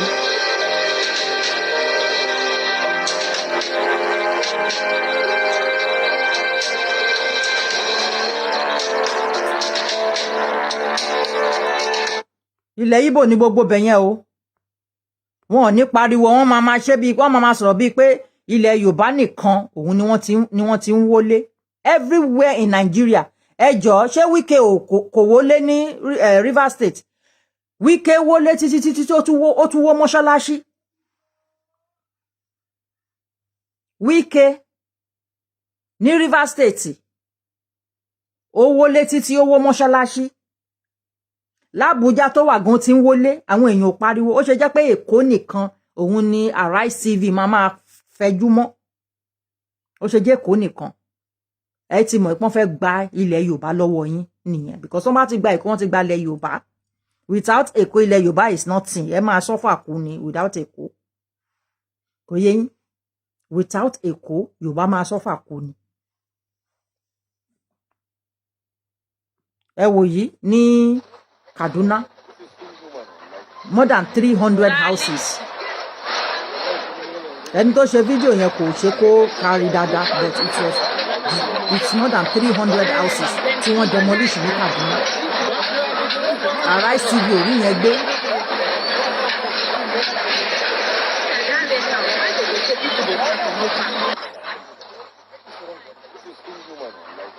Tẹ́ bá dẹ̀ gbé voice ẹni tó kọ́kọ́ sọ̀rọ̀ yẹn, ẹ rí pé voice Yorùbá ni. So wọ́n ń fọ́ ilé Yorùbá lọ́dọ̀ wọn.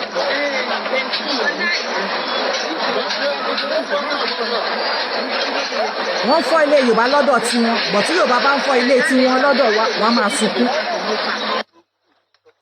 Àwọn Yorùbá ọ̀dẹ̀ kan máa pariwo pé they no be human being. Jẹ́ ẹ̀yin ẹranko ní àwa. Àwa tá jẹ́ Yorùbá yẹn lẹ́ranko.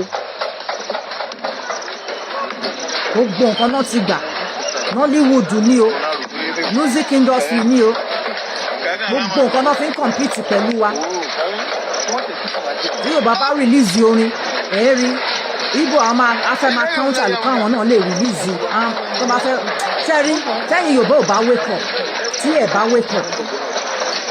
Tẹ́ bá ń pariwo Ìgbòho òòṣà kan kiri. Tẹ́ bá wake up. Tí Ìgbòho bá ń ṣe nǹkan tó dáa, àwọn èèyàn máa fún ní accolade, but kí ni nǹkan tí ó ṣe Ìgbòho tí Ìgbòho ṣe máa jáde tó máa sọ pé kí wọ́n release Nnamdi Kanu? Ẹ ti rí pé ó ń ṣiṣẹ́ pẹ̀lú àwọn Igbo yẹn ni. Kí ni ìdí tí Ìgbòho ṣe máa jáde tó máa sọ pé kí wọ́n release Nnamdi Kanu? Kí ló tó ṣe máa sọ bẹ́ẹ̀? Ẹ rí pé àwọn bíi Iwuanyanwu ti gbé owó fún. Ẹ jẹ́ ìgbélé kúrò ká continue ní fídíò Iwuanyanwu yẹn.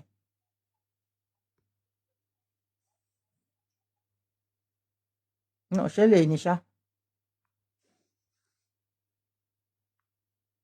Very faithful to this union. Lagos was declared our federal capital. All of us, we are called to rally round to develop our capital.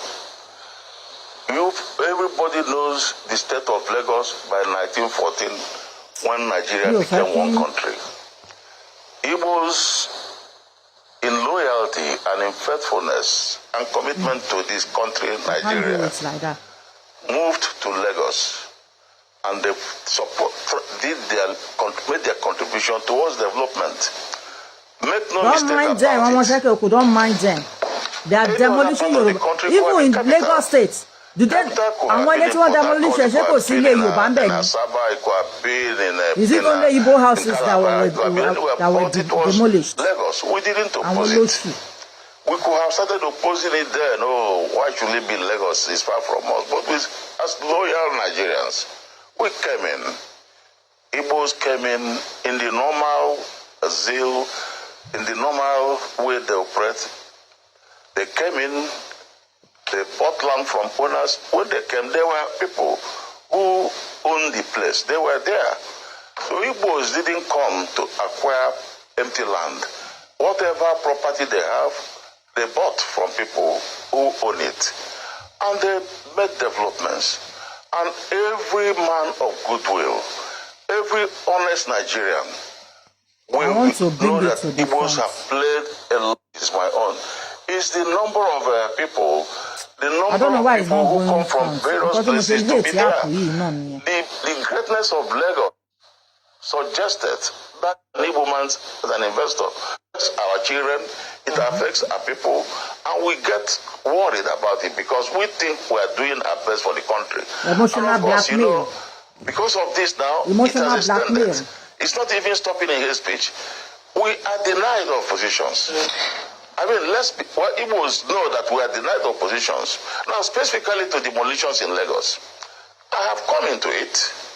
I discovered that, you see, Igbos are not people who come to any place. Igbos obey the laws of the land. Chief Iwuanyanwu, if I can comment here. In Lagos, for example, Chief Iwuanyanwu, just because we have, we've moved on to, we're now talking about these demolitions. As you answer, please, there have been claims of possessing legally issued deeds and documents by those affected by these demolitions. I would like to know what your perspective is on the discrepancy between these claims and the actions of Lagos state authorities that say that they actually don't have these deeds. And given the accusations of hostility and what some would call witch hunting surrounding these demolitions, I would like to know what steps you believe should be taken to continue to ensure justice and fairness for those that have already been affected. Sorry.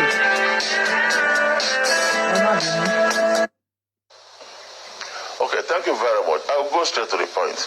The point is that it is not fair for the Igbos, it's not fair for Nigeria, for anybody in this country to come at this time when we are passing through tribulation, crisis in our economy, to stop a businessman from means of livelihood. So I think that every government, not just Lagos State, any government in the 33 states and Abuja should know that this nation, Nigeria, is passing through crisis. Any act that will mean stopping somebody's means of livelihood, stopping employment, creating crisis, should be very seriously taken serious, and then they know they've lost postponed. it. Now, in Lagos, they've lost it. We have discovered that most of the people bought this land many years ago from the natives. They float clothes there, they build houses there, and then they are living there. Now, later, the government want to acquire those places. There is nothing wrong with that. As far as we are concerned, government has got a right to acquire land. But government has a duty to make sure that proper notice is given. Not when you just give 5 days notice. A person who is living in a house, you say you should back away. You think notice we should be care? given. estate valuer should go and value the development, and proper compensation should be paid. So we are demanding the following: one, that government when they demolish Popogri, that guy they call Popogri house. Popogri, when they demolish the house, they make noise. Kidnapping and all these problems. Not be 2 days then give them. How many days then give Popogri? Unemployment, economic system, and this is so we as one. Number two, government should not say they won't pay compensation, because people, Igbos, all the ones I have seen, never took away the land forcefully from anybody. Do you know why these people have the guts to be talking? It is because the Yoruba government have been too lenient with them. You understand? Iwuanyanwu has house will have house in Lagos now, or in Ibadan.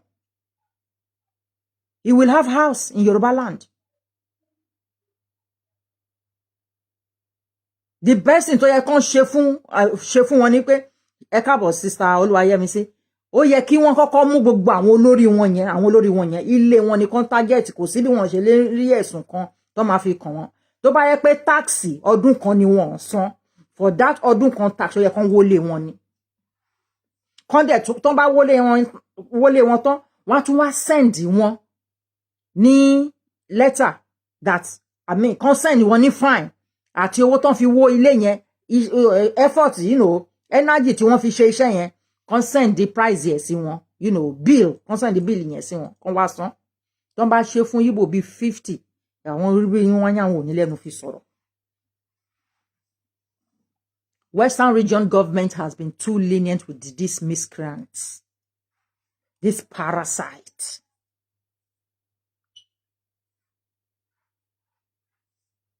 Ṣé ti rí pé nǹkan táwa ń sọ wípé àwọn Igbo gbé Igbo nation sílẹ̀ so that tán bá ti pípa tí wọ́n pa wọ́n yẹn, so that wọ́n ti mọ̀ pé nǹkan yẹn máa le tó yìí, but wọ́n ti emphasize somehow pé tí wọ́n bá destabilize ọ̀dọ̀ wọn, àwọn á máa lò yẹn wípé our people don't have where to go, so wọ́n á rọ́ lọ sí ilẹ̀ Haúsá, wọ́n á rọ́ wá sí ilẹ̀ Yorùbá, so that àwọn Yorùbá àti àwọn Haúsá máa wò mọ́ wọn láì pé àwọn people yìí wọ́n ń jà lọ́dọ̀ wọn, wọ́n pa wọ́n. I think it is high time that the other government, the northern government, the northern region and the western region begin to circulate the atrocity of this Igbo. Mo mọ̀ pé àwọn videos yẹn wà ńta. Àwọn videos, àwọn atrocity, àwọn Igbo bí wọ́n ṣe ń pa àwọn Yorùbá secretly, ó wà ńta. Iwuanyanwu did not come out when they took a whole army officer, husband and wife, when they kpai them brutally and cut their private parts when they were alive. Iwuanyanwu did not come out and talk. See, people who are saying the Nigerian government is useless, I don't blame them. I don't blame them. Ṣé wọ́n ti rí ẹ̀sùn tán lè fi kan Arise TV ni kí wọ́n dẹ̀ close the station yẹn down? Wọ́n ti rí ẹ̀sùn, because this station Arise TV, I'm saying it for the second time, they are anti-government. Arise TV is anti-government. Ó ṣe jẹ́ pé irú àwọn èèyàn tó ń gbé irú story wèrè yìí wá láwọn Arise TV máa entertain. They are supposed to have closed down Arise TV. Ẹ rí pé ọmọ Abiola yẹn ò sí ńbẹ̀ yẹn mọ́, because she probably could not take their mess.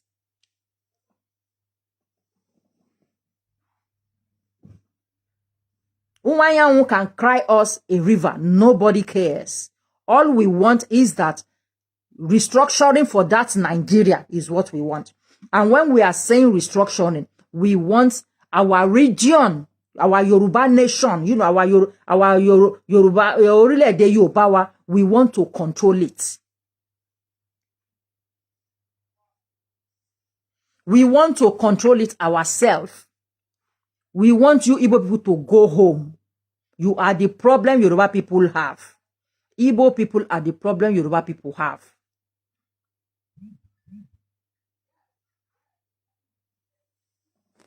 Very useless people. We hate you people with passion. Live with it, idiots. Tell the world. They bought it from the original owners. There is no land in this country that didn't have original owner.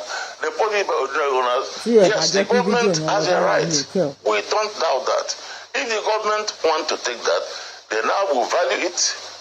They now will give them sufficient time. You don't just give them 5 days or 6 days. Give them time to pack away. These people have no money. Most of them are poor traders who have over the years made money, saving 1,500, this and that, until they make 1 million or so. They are poor people. If you say giving them 5 days, where will they go? Some of them are homeless. So give them sufficient time. They can go to hell. And then pay them compensation for the infrastructure they have built. So that they will know that the government is fair to them. That's all we are demanding. I think from all indication, it appears the government is thinking in that direction now. But I know there are some people. The government is not thinking in that direction. Peoples, and they don't hide it for no just cause, really. Ṣé ẹ gbọ́ wèrè? Ṣé ẹ gbọ́ Iwuanyanwu wèrè? Àrífín ilé epo. Àrífín ilé epo. Mombo, there is one that Mombo. Oh, it's not this one. Ẹ kàn jẹ́ ká gbélé ni.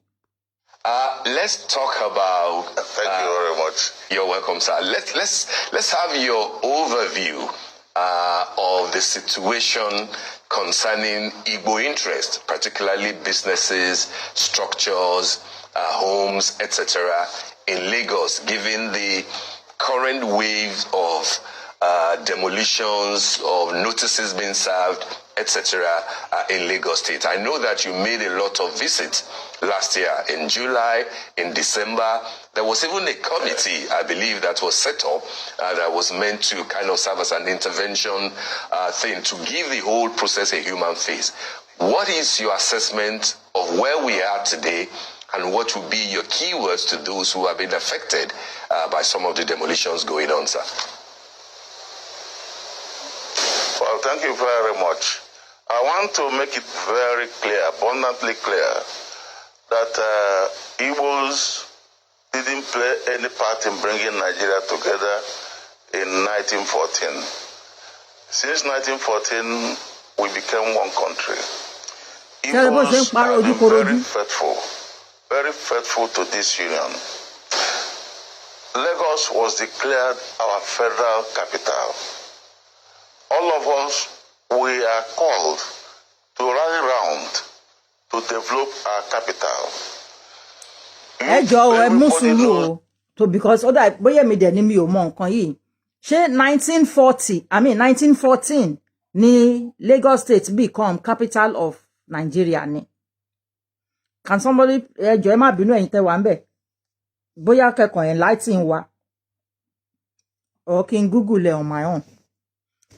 I will still Google it. I want to Google it because this man is just lying. He's just lying.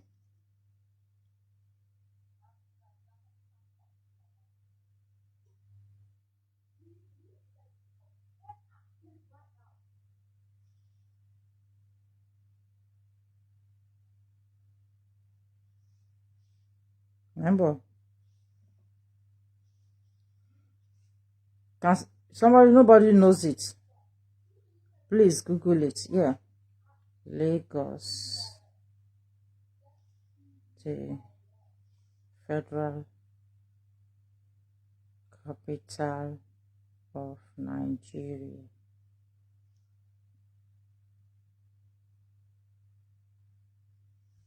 Lagos became capital in 1960. Yeah, I thought as much. Yeah, April 11, 1968. 19 Lagos is the commercial capital of Nigeria and the economic hub of West Africa. Lagos State was created on May 27, 1967 and became the federal capital of Nigeria on April 11, 1968. Not 1914, won't be. Not 1914. but 1968, 11th of April. So why Iwuanyanwu just lying to people that Lagos State became federal capital in 1914, and they were asked to rally round? Remember, no?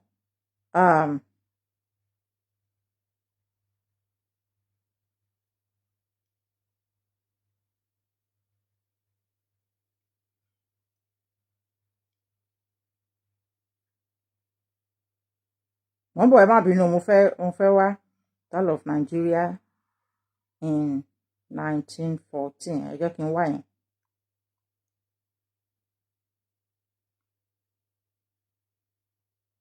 The Protectorate was incorporated into the new Southern Nigeria Protectorate in February 1986, and Lagos became the capital of the Protectorate.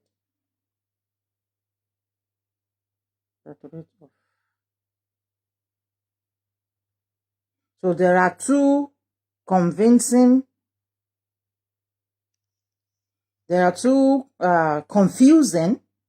results here. Of the Protectorate in 1914.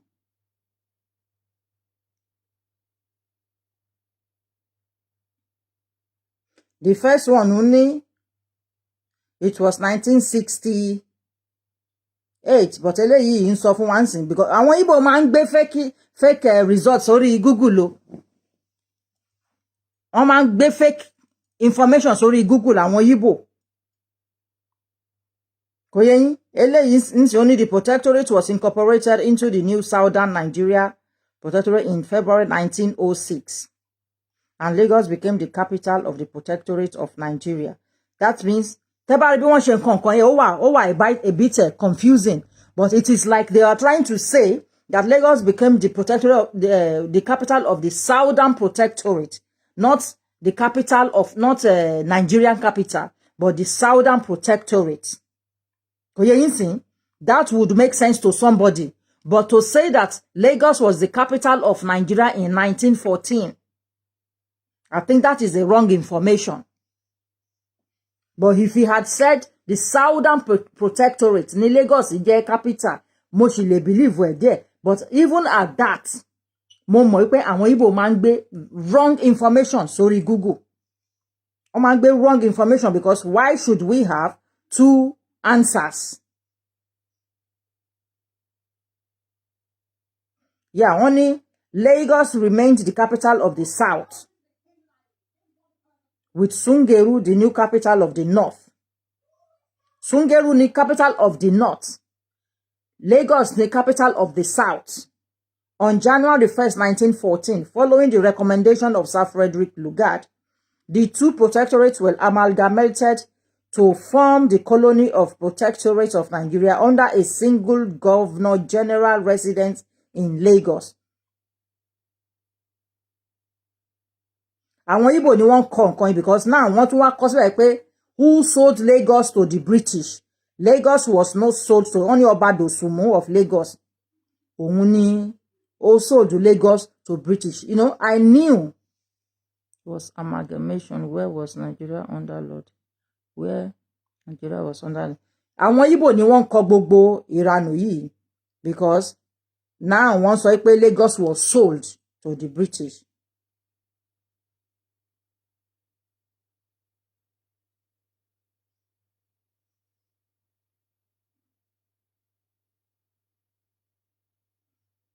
So you can see nǹkan táwọn Igbo yìí tí wọ́n tún kọ́ wọ́n ní is Yoruba. Is Lagos a Yoruba land?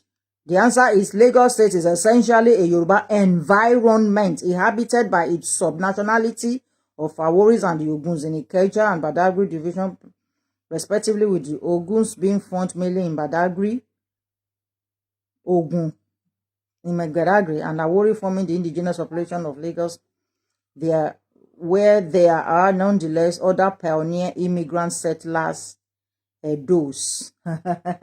Àwọn Igbo ni wọ́n kọ gbogbo nǹkan yìí.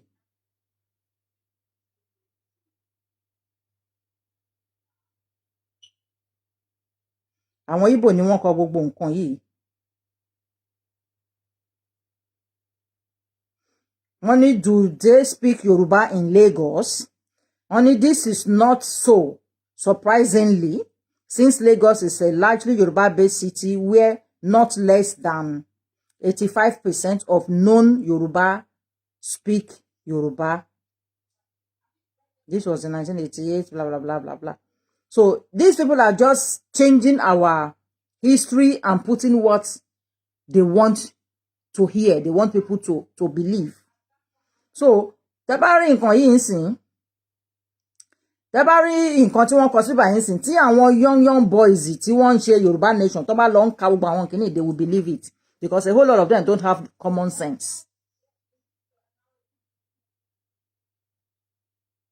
Was Calabar was once was one capital of Nigeria now?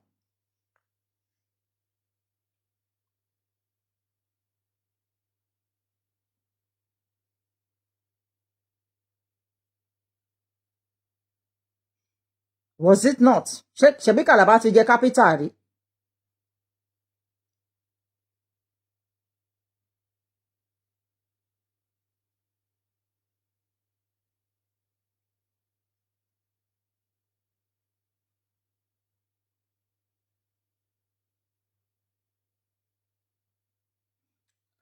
Ẹ wo question yìí o. Nǹkan tí mo ṣe suspect yìí boy kan tí ó wà ní group tí mo wà yẹn rèé. Wọ́n ní, where did the Igbo originally come from? On a historical context, Igbos are believed to have originated as a people several thousand years ago in the area where the Benue flows into the Niger River. This is Nnamdi Kanu talk. And this guy in that group was telling us that Yoruba people must change calling themselves Yoruba, that we need to be calling ourselves of Ife Odaye, which Ife Odaye is okay. But then he said that the language we speak is Okpe language. And me know that in Benue area, they speak Okpe language. And me know that many Igbo people are there in that Benue state. You can see the programming.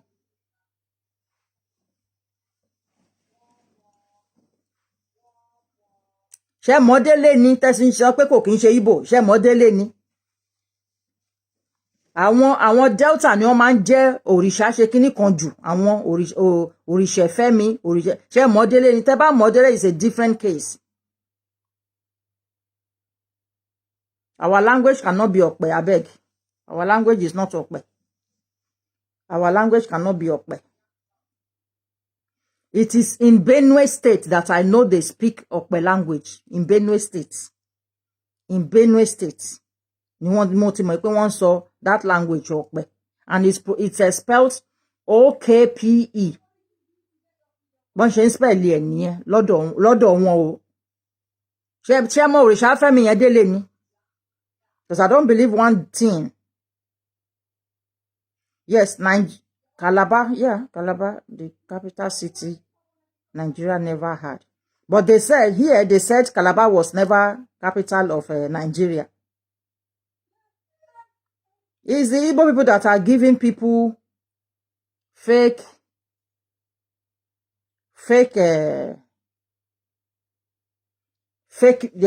information. It's Igbo people. So if Lagos State was the capital or the seat of the Governor General,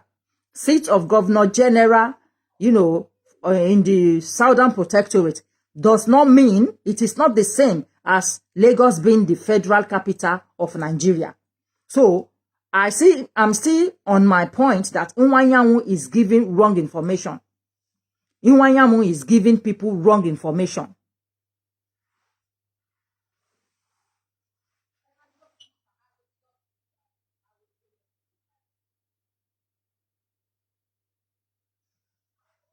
Well, I don't trust that guy, Shao, Mineral Dudua. I don't trust him. His accent does not sound Yoruba to me. And his accent does not sound like he's from Ondo State. Accent will sound bang. I don't trust him. Me ò trust him. So nǹkan tí a rí nìyẹn o. So ẹ̀yin tá ń ṣe Yorùbá nation, tẹ́ bá rí nǹkan tí Iwuanyanwu sọ bí báyìí tí ẹ dẹ̀ sọ̀rọ̀ lé lórí, then you are not fighting for any Yoruba benefit. Another video wà mí báyìí tí máa yìí ti sọ̀rọ̀, but it's 21 minutes. Ẹ wò ẹ jẹ́ ìfìyẹn lẹ̀. Tá bá ní ká ṣe ọ̀rọ̀ 21 minutes á sùn sí báyìí. Kò yé yín. So Iwuanyanwu is lying to the people. Hello?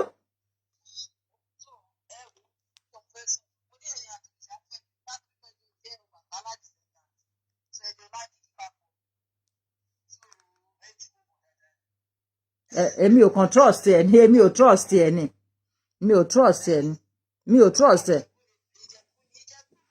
Yeah, but ó ti kọ́kọ́ sọ wípé ó kọ́kọ́ sọ. Yeah, but ẹ mọ̀ wípé ó ti kọ́kọ́ sọ wípé ọmọ. Hello? Ó ti kọ́kọ́ sọ ó ní ṣó lọ́yọ̀ọ́ lòun ni, ó tún sọ pé Oǹdó lòun. Later ló wá sọ pé Jẹ̀bú lòun, pé nǹkan tí ìgbà tẹ́mi àti ẹjọ́ ń argue ìtajọ́ ń enlighten ara wa. Ó kọ́kọ́ sọ wípé ó pe rẹ̀ lọ́mọ Oǹdó ṣá kó tó wá pe rẹ̀ lọ́mọ Jẹ̀bú.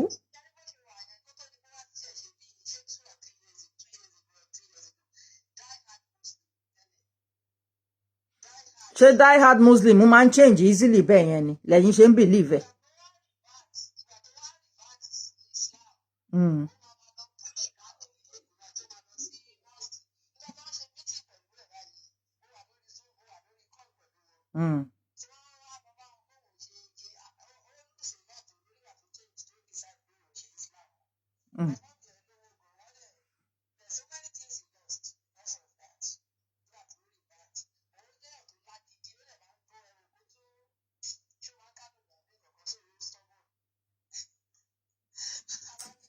Ẹ wo.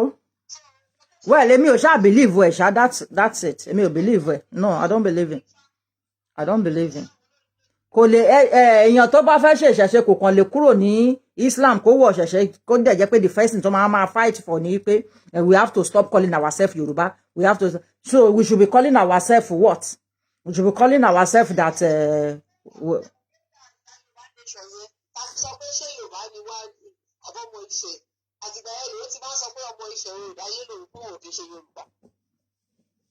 ẹ wo èmi ò ṣá ẹ̀yin lè believe ẹ kò sí problem, but èmi ò believe ẹ since that ti mọ̀ délédélé ẹ jẹ́ ká fọ̀rọ̀ yẹn lẹ̀.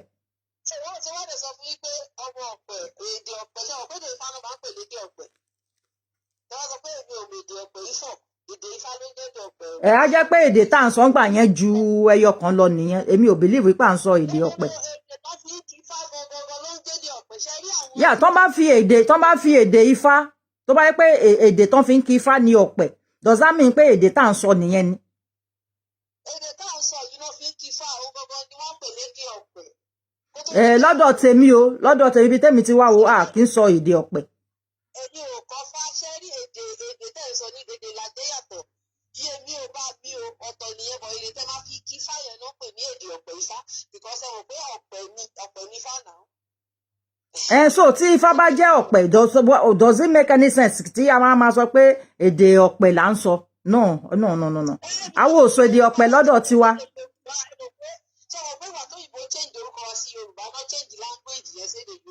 Ṣẹ́rí òyìnbó change wa sí Yorùbá kò tí ì wọ 200 years. Kò yẹ yín sìn.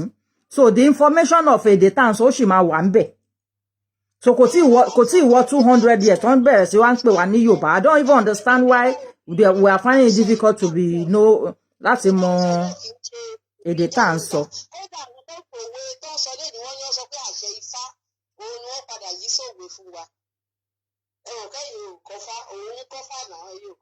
Kò kọ́fá kankan, kò kọ́fá. Ń bó ló ti kọ́fá?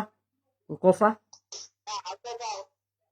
Kò kọ́fá tó bá pé èèyàn tó kọ́fá ni màá mọ̀. Kò kọ́fá kan. Ṣé kí àwọn kan wá máa àbí ẹ má yẹ ká change topic. Ẹ ṣáà jẹ́ wà lórí topic. Nǹkan tí mi ò ṣe gbé yín sí speaker náà nìyẹn.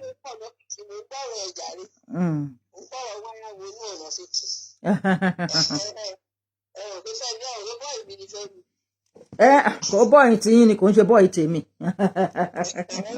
Kò ń ṣe bọ́ọ̀yì tèmi, èmi ò dá mọ̀, mi ò mọ̀ rí, mi ò dẹ̀ fẹ́ mọ̀. Kò rí yín sìn. So, ẹ jẹ́ kí n fi yín lẹ̀. So, ẹ̀yin èèyàn kan tí a ní kí a wá sọ nìyẹn o. Nǹkan tí a ní kí a wá sọ nìyẹn. Iwuanyanwu is telling us wípé Igbo people are going nowhere. Ó dà pé a ti fi story wa yẹn lé àwọn èèyàn jáde. Iwuanyanwu láwọn ò lọ sí anywhere o, ẹ̀yin Yorùbá nation. Ẹ jọ̀ọ́ kí lẹ rí sí nǹkan yẹn. Kí lẹ rí sí nǹkan yẹn. Iwuanyanwu lóhun ó ní òun ti sọ fáwọn ọmọ Igbo òun. Mo ń bọ̀.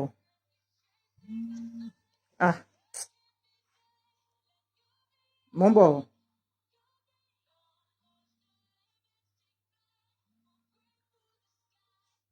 Mo dẹ̀ hello. Mo ń gbé kò I don't know why it's not going. Ẹ jẹ́ kí n pè wọ́n padà. I was speaking it kò lọ.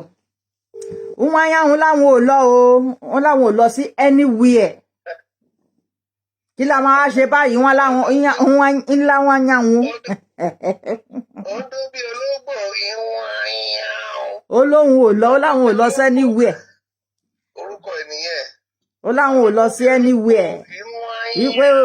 We pie in Yorubaland. We are going nowhere.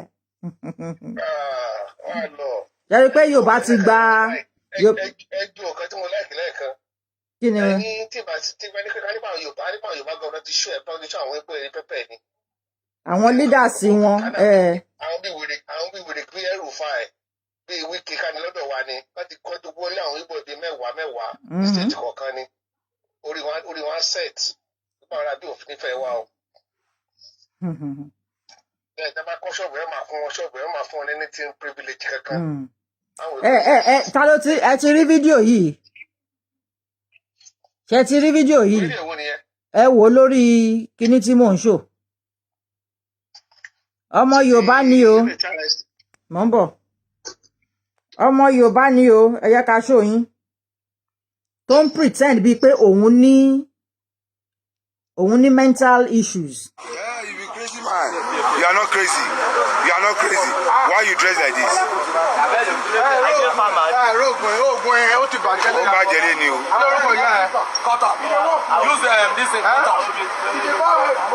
Aro.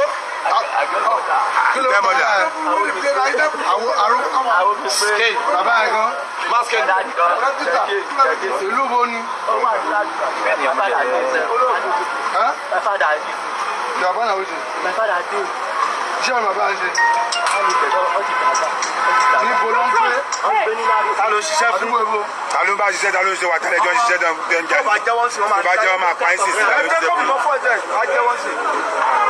ta ló ṣiṣẹ́ fún sọ̀rọ̀.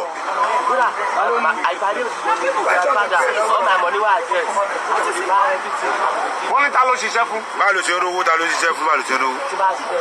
Tó bá gbálẹ̀ lẹ́sẹ̀. Irú ẹnjìnìá ìwò ló ń ṣe. Mo bẹ̀rẹ̀ tí ń ṣe. Jẹ́wọ́ pé kán filẹ̀.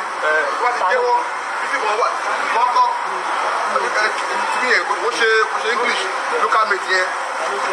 Ó kúrọ́. Ta ló wà lọ́wọ́ ẹ̀? Ta ló wà lọ́wọ́ ẹ̀? Àwọn èèyàn yín kọ́. Ọmọ Yorùbá ni o. Ọmọ Yorùbá ni o. Tó disguise bí wèrè. Tó dẹ̀ wá ń kidnap àwọn ọmọ. Tó ń kidnap àwọn èèyàn. Kò yé yín? Kí lè ṣe Yorùbá mo ṣe wà yẹn o? Ọjọ́ Yorùbá. Ṣebí torí pé ó dírẹ́sì bí wèrè ni. Orúkọ ẹ̀ Ọlásẹ̀yìndé Òjó.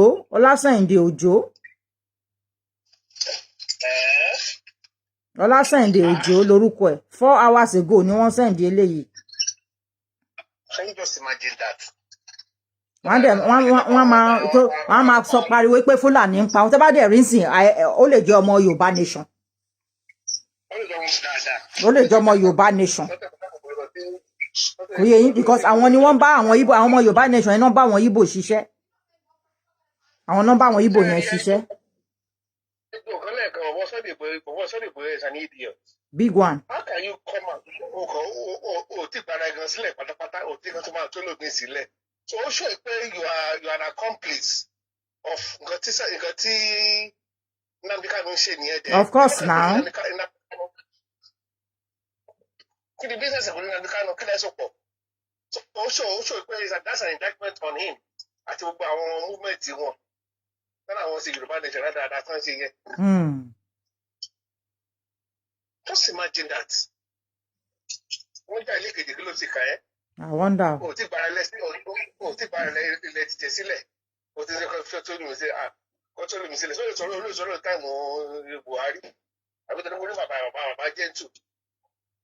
Rubbish.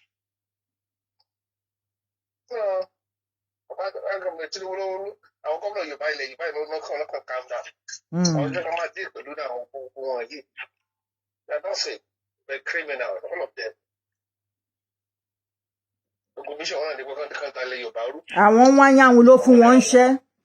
Àwọn Iwuanyanwu, àwọn ni wọ́n fún wọn ṣẹ́, I can tell you that. Àwọn bí Iwuanyanwu ni wọ́n fún wọn ṣẹ́. Àwọn Igbo. Bẹ́ẹ̀ni, àwọn Igbo, they will do anything. Thank you, Prince Obidairo. They will do everything to ensure we pay get regional government. And tí Sunday Igboho bá bẹ̀rẹ̀ wèrè yẹn ní ẹ̀kúnrẹ́rẹ́, government yóò ní choice ju kankan arrest ẹ lọ. Government yóò ní choice than to arrest him. Nǹkan tó máa gbẹ̀yìn ẹ̀ nìyẹn. Wọ́n dẹ̀ arrest ẹ̀, wọ́n dẹ̀ pa ẹ̀, kò dẹ̀ sí nǹkan tó máa ṣẹlẹ̀. Ẹgbọ́n nǹkan tí wọ́n Igbo, one of this IPOB guy tó sọ, tó ní kán mú ọba Èkó kí wọ́n pa kán jù sódò. Wípé heaven will not fall. Tọ́n bá ṣe heaven will not fall. Ó sọ. Bẹ́ẹ̀ ni. Ó ní heaven will not fall. Tọ́n bá ṣe. Wow, lẹ́nu ẹ̀. Bẹ́ẹ̀ ni. Àwọn Yorùbá nation wèrè wọn ní wọ́n ní sọ̀rọ̀ o. Tí wọ́n bá tí rí nǹkan yẹn, wọ́n ti ń gbọ́ lẹ́nu mi nsìn. I'm trying to look for the guy's name, Gonsef. Kí n wo. Yeah, also that they should take Akiolu. That heaven will not fall. Tí wọ́n bá ju Akiolu sínú odò.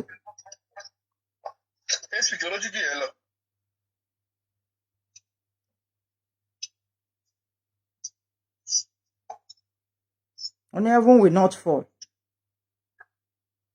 Wow. Àwọn Yorùbá dẹ̀ sọ nǹkan kan sí yẹn. Èèyàn kan ló jù sí mi nsìn mi ò tẹ̀ wá mọ ẹni tó jù yẹn. Somebody sent it.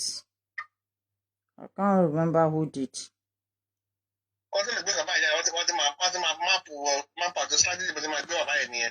Bẹ́ẹ̀ ni wọ́n ti máa ṣọ́.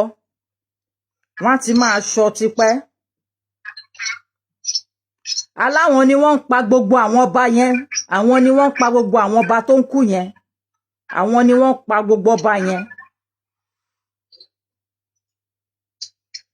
Àwọn Igbo ni wọ́n pa gbogbo àwọn ọba yẹn. Àwọn Igbo àwọn ni wọ́n pa gbogbo àwọn ọba tí ó ń kú yẹn. Àwọn ni. Tí mo bá rí màá jù sí màá gbé sórí page mi. Màá gbé sórí page mi. And the so-called Yoruba nation, they are not even. If they see it, they will pretend as if they didn't see it now. Wọ́n jọ ń ṣiṣẹ́ pọ̀ ni. Wọ́n jọ ń ṣiṣẹ́ pọ̀ ni now. Tá bá ń sọ àdá pé à ń bà wọ́n jẹ́ ni. Wọ́n jọ ń ṣiṣẹ́ pọ̀ ni. Kí ló dé tó fi ń hàdí wọn láti lè àtàkì àwọn Igbo yẹn? Kí ló dé tó ṣe ń hàdí wọn? Why is it so difficult? Láti lè sọ̀rọ̀ sáwọn Igbo yẹn. Ẹ ti mọ̀ pé wọ́n jọ ń ṣiṣẹ́ pọ̀ ni. Wọ́n jọ ń ṣiṣẹ́ pọ̀ ni. Wọ́n jọ ń ṣiṣẹ́ pọ̀ ni. Ó ṣọ̀ pé wọ́n jọ ń ṣiṣẹ́ pọ̀ ni. wà glary. Yeah, nǹkan tí mo mean nìyẹn náà. Ó wà glary náà ni.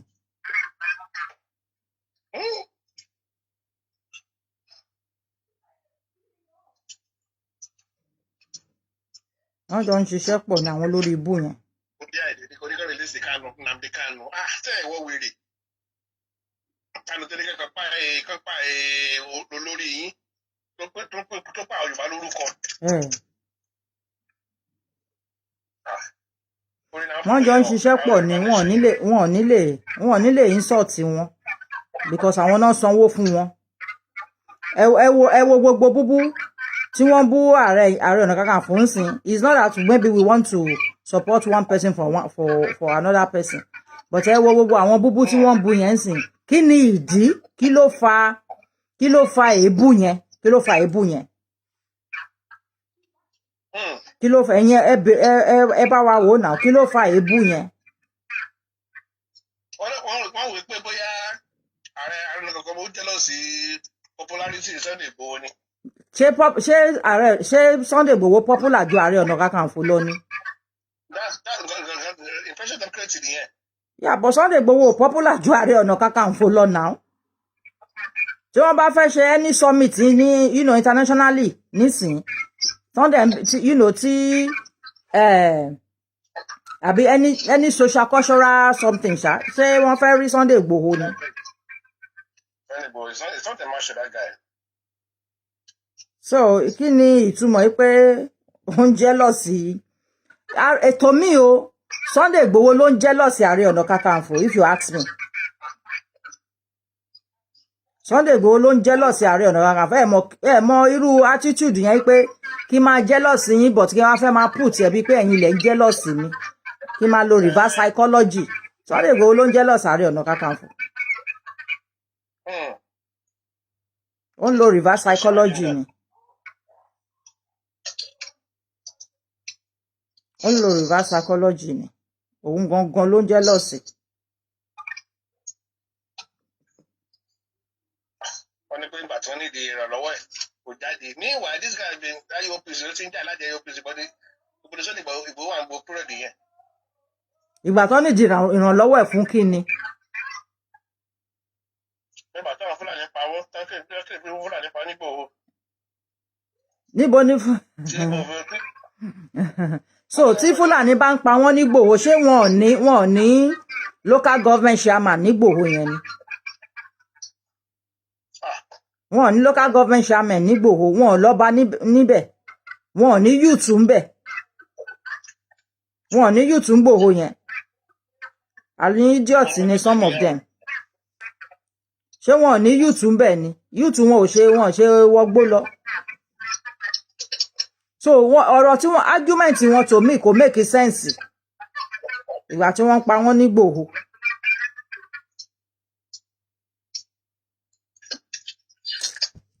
Ẹ wo ẹ ṣe tẹ́ pè wọlé. Yeah, ẹ bá yeah. Yeah. So ẹ̀yin èèyàn ẹ jọ̀ọ́ the thing don enter 2 hours. Ẹ ṣe tí ẹ wá wò wá a tún máa rí yín. A ti lo holiday wa pẹ̀lú yín this week throughout. So as from next week we will see how we come out. So thank you very much everybody. Ẹ jọ̀ọ́ ẹ bá wa pín ètò yìí o. Have a good night. Bye.